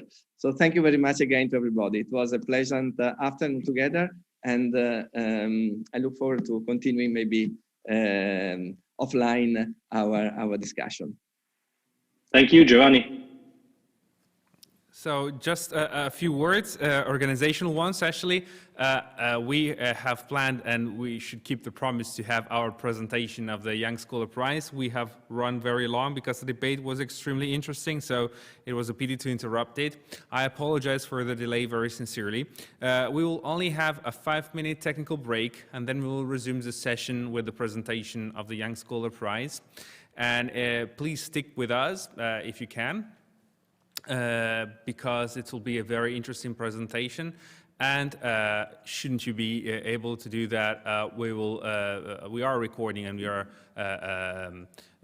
already streaming live the conference on YouTube, and then the content will also be available on the YouTube channel. But if you can, be patient a little bit more and stick with us for the last presentation that is really last but not least for the day today. So thank you again for being here with us. Thank you again for this interesting discussion. We will resume in 5 minutes.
Hello, everyone, and welcome back to the last session of this EURA conference. We are extremely happy to be presenting now the first paper who was selected for the EURA Young Scholar Prize, which, as you know, is the prize through which we managed to have the presentations of young researchers, the research of young scholars within the conference. We had an extreme high number of papers for our call this year. They were all extremely high quality and well-researched papers, and we selected two. It was very difficult, but we selected the two best papers. The first one that will be presented today is from Simone Casiraghi. Is actually a co-authored paper. The other co-authors are Niels van Dijk and Serge Gutwirth, but Simone Casiraghi will be presenting. Just a few words. Simone has a background in philosophy of technology and science and technology studies. He's a doctoral researcher now at the Vrije Universiteit Brussels, where he's working on, is also working on the Horizon 2020 project Persona, on impact assessment and border control technologies, and on the VUB funded ALTEP-DP research program on the relationship between, where he works on the relationship between ethics and law. And indeed, this is the topic of his working progress dissertation and of the paper that he submitted, that it's dealing specifically with the ethification of ICT governance, artificial intelligence, and data protection in the European Union. Where he will elucidate the benefits and drawbacks of the ethification phenomenon and its effect on the articulation of law, technology, and politics in democratic constitutional states. So with no further ado, Simone, the floor is yours. You've got, as the other speakers, 20 minutes. After that, I will sign you that your time is running out, and then we will have some time for questions. Thank you again. The floor is yours. Perfect. Thank you very much. Can you all hear me well? Yes, I assume so. So, yes, good evening, everyone. Thank you very much for having me, for inviting me, and thanks to all the panelists for the previous interesting talk. This evening, I'm presenting this paper that actually has just been submitted to a journal. Is not out yet, so please stay tuned. That hopefully it will be out soon and you will be able to read it. And this is the title: The Ethification of ICT Governance, Artificial Intelligence, and Data Protection in the European Union. And it is a co-authored paper. Actually, my PhD dissertation is a kind of expanding, let's say, all the topics that we are touching in this paper. So now, yes. So there is no need to further introduce myself because that has already been done. So I would like to start first with what is the main research problem of this paper. So what we call the ethification of ICT governance, and I think that we already kind of discussed this in the previous panel, is the proliferation of invocation of ethics. But what we focus here actually in this paper is it's the invocation of ethics in discourses around governance of technologies, in legal, policy, academic, and corporate discourses. And by discourses here, I really mean the way problems are framed, the narratives that are used in these different domains, and what type of solutions is ethics supposed to bring to the table. And one could say, why is this a problem? Isn't it good that there is more ethics to tackle problems brought about by emerging technologies? Well, I think that the problem here is that ethics is assuming a kind of new position in the sense that it's becoming more and more institutionalized, and it's becoming more and more institutionalized at different levels in many different ways, with the result that actually what the meaning of ethics is unclear. So it might bring about some confusion and some consequences on other ways of regulating technologies, including traditional legal ways of regulating technologies. So here I'm talking about ICT governance, but actually the paper is very much related to the debate on artificial intelligence in the European Union. So this is a narrow focus of my analysis.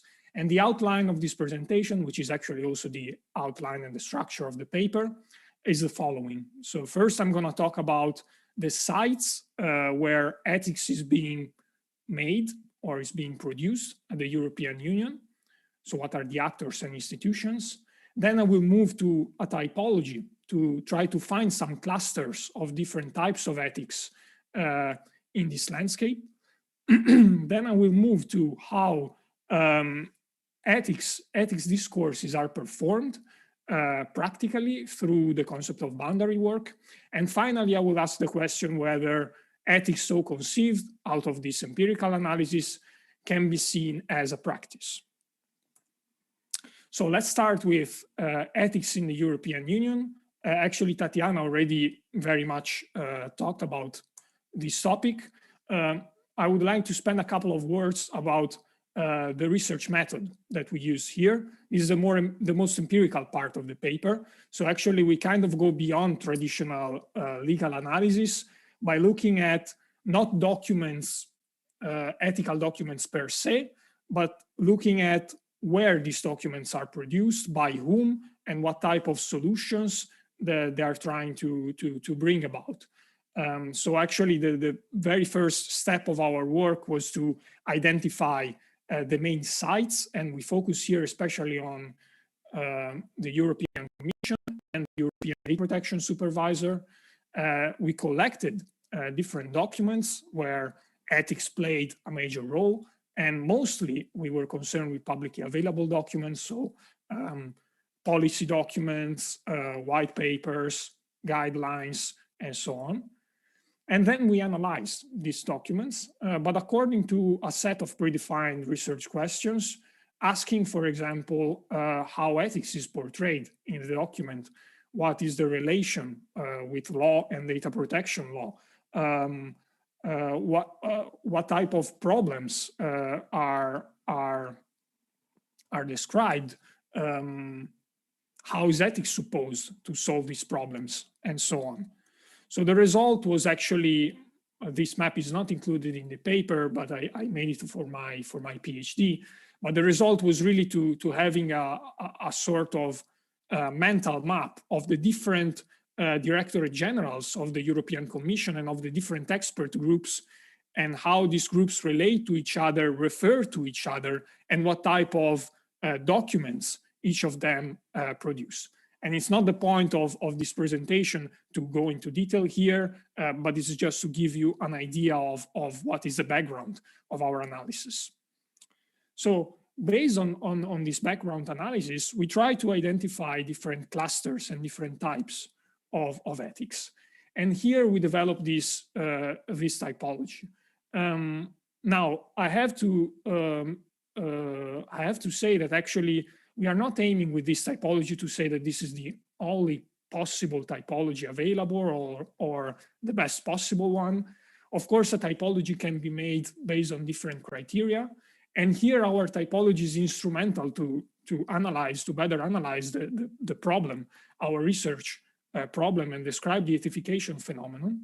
So our typology is mostly sector-based, let's say, and it uses the heuristics of the three pillars of the Horizon 2020 funding scheme. So the three pillars are excellent science, societal challenges, and industrial leadership. So we can link to these pillars three different types of ethics.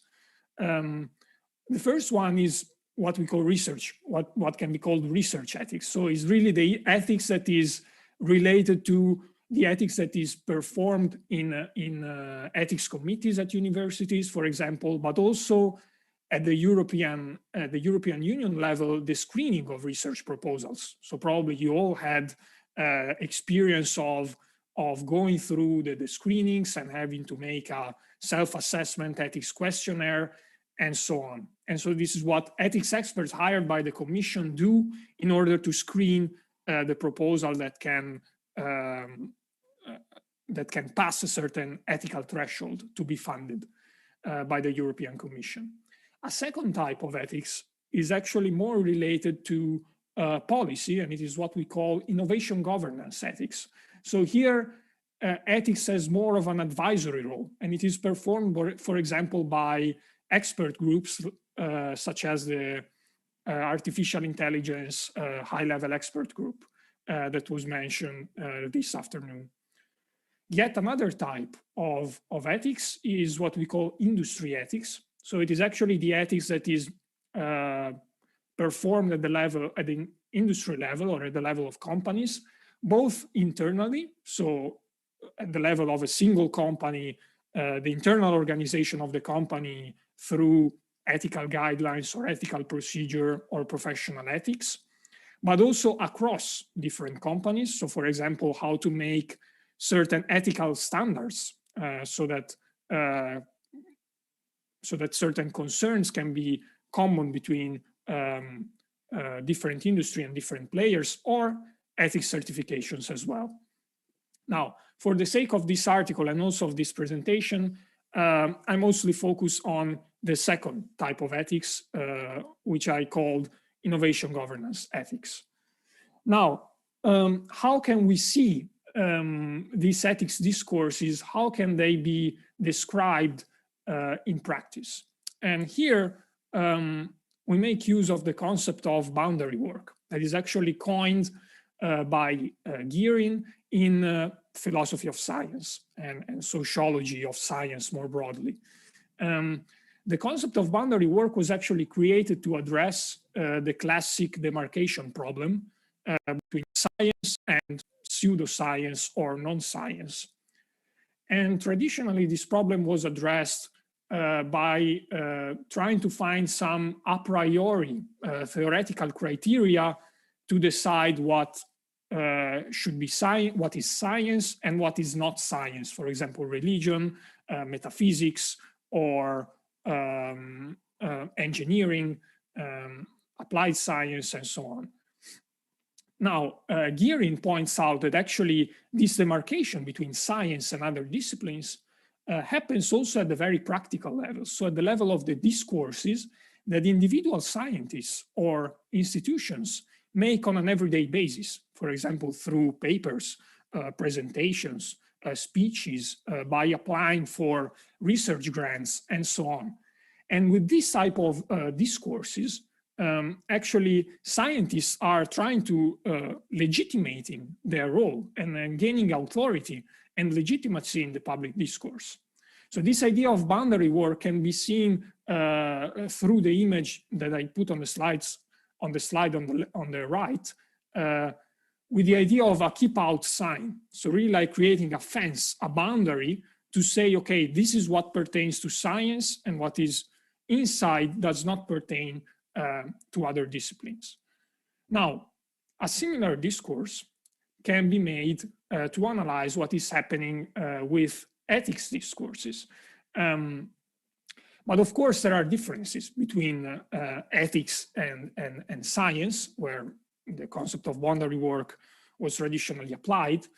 And the main difference is that actually what we see very often in the ethics discourse is what we call converging boundaries.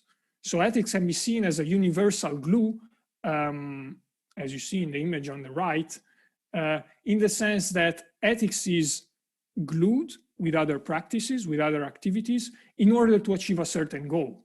For example, ethics is glued to research in order to achieve excellent research. But ethics work as a glue also within certain bodies. For example, within an expert group, different practices, engineering, lawyers, policymakers, are brought together and are glued together in order to achieve a certain outcome. Besides this different type of boundary work, we also see the classic type of boundary work going on. And in the paper, we specifically focus on the boundaries that are traced between ethics and law. So the classic argument that here is made in the public discourse is that ethics is needed to go beyond the law. But what this actually means is not very much clear, and it can mean very different things depending on the actors that are claiming and that are making this type of discourse. For example, if individual researchers claim that ethics goes beyond the law and is needed, that might be a strategy to claim for more funding or to claim for extra courses at universities or research institutes. If players in the industry and in companies say that ethics is needed to go beyond the law, that might be a strategy to aim for more self-regulation, for example. A classic way to portray this narrative of ethics that goes beyond the law is what you see on the slide, and this is taken from a comic book by the European Data Protection Supervisor, where the law is purported as the mean sheriff and the corrupted sheriff. So you do want to have a world with ethics but no law on the left side, but you don't want to have a world with law and no ethics. So this is sometimes how these boundaries between ethics and law are described. The interesting thing here is that actually these boundaries are very flexible, and sometimes they are clearly demarcated with certain discourses, and other times they are blurred. For example, when legitimation for ethics is needed in the public discourses. And here often we see that the legitimation is not really sought in academic or philosophical theories, at least in the AI ethics discourses, but often in legal texts. For example, in the Charter of Fundamental Rights or in the GDPR. So all in all, this is just to say that this boundary work analysis allows us to pinpoint how certain ethics arguments are made to kind of carve and create an ethical territory as separated and as needed to tackle and to govern emerging technologies. Now, the problem with this type of boundary work analysis is that it seems that this boundary work analysis give us an idea that different practices, such as ethics and the law, are static. So they occupy a certain territory that is separated with each other. Instead, we can actually see practices in a more dynamic way, not really as a separate territory, but as different ways of seizing things and of dealing with things. So basically, performing a practices would mean acting along certain constraints. So following certain obligations towards fellow practitioners, and also following certain requirements towards other practices. So you can actually claim that you're doing a certain practice if you follow these constraints, if you are accountable for what you're doing towards your community, let's say. What we observed in our research is that actually ethics seems to lack these characteristics of a practice, and in particular is lacking a clear home base to be accountable to when you speak in the name of ethics and when you make claims in the name of ethics, with the result, the dangerous result that somehow anything goes in the name of ethics. So anyone can claim they're doing ethics, but there is no one that is checking whether actually what they claim to do is actually happening or is taking place. And the consequences for this lack of home base are different consequences. Here you have some of them that we analyzed in the paper, and these are also not new consequences. They've already been pointed out, for example, in the field of life sciences, in bioethics, but also biotechnology and nanotechnologies. And they are now being proposed again in the debate on AI. One of them is that ethics is somehow seen in a technocratic way. And what do I mean by that is that some of the political issues, the clear political issues in the AI debate are depoliticized and treated with ethics and ethics is seen as an objective and neutral way to treat these political issues. And ethicists here speak in the name of European values out of their expertise. So closing actually the debate to a group of experts instead of opening it up to public discussion and to political discussion. And related to this problem, there is a problem of representativeness in the sense that it is not clear who is represented in these bodies of experts. We often see, and this has been pointed out, how, for example, in the high-level expert group, the majority of actors were coming from the industry. So this is very problematic. Another problem is that of checks and balances. And here we notice how in many of these discourses, the predominant way of dealing with ethics is a principle-based approach. But here it is not clear how these principles can be balanced with each other in case they contradict each other. And it is not very clear also who is doing the balancing, for example. While, for example, these mechanisms are somehow clearer and more established in the human rights framework, for example. So this was a short review of some of the consequences that were brought about. And this was a short summary of the whole article. Just to recap the different steps that I tackled, I first summarized the mapping of the ethics sites in the EU to then develop a typology based on what we observed in these sites. Then I described through the concept of boundary work how these discourses are made in legal policy and corporate discourses. And then I problematized whether ethics could be conceived as a practice. And the result actually was that no, according to us, ethics did not reach this mature level of a practice yet. And the intention in this paper was not to fill in what ethics is or should be, but rather maybe call for ethicists and those who claim to represent ethics to stand up for their practice and make it clearer what actually ethics should be. And maybe also propose some recommendations and ways to deal with the consequences that I just pointed out before. So thank you for your attention. I hope it was interesting. Here you also find the link to the project through which this research is funded. The project is actually broader. It doesn't look only at law and ethics, but also at relation with computer science, for example, and politics. So check it out if you want to know more about the project. Thank you very much. That was it.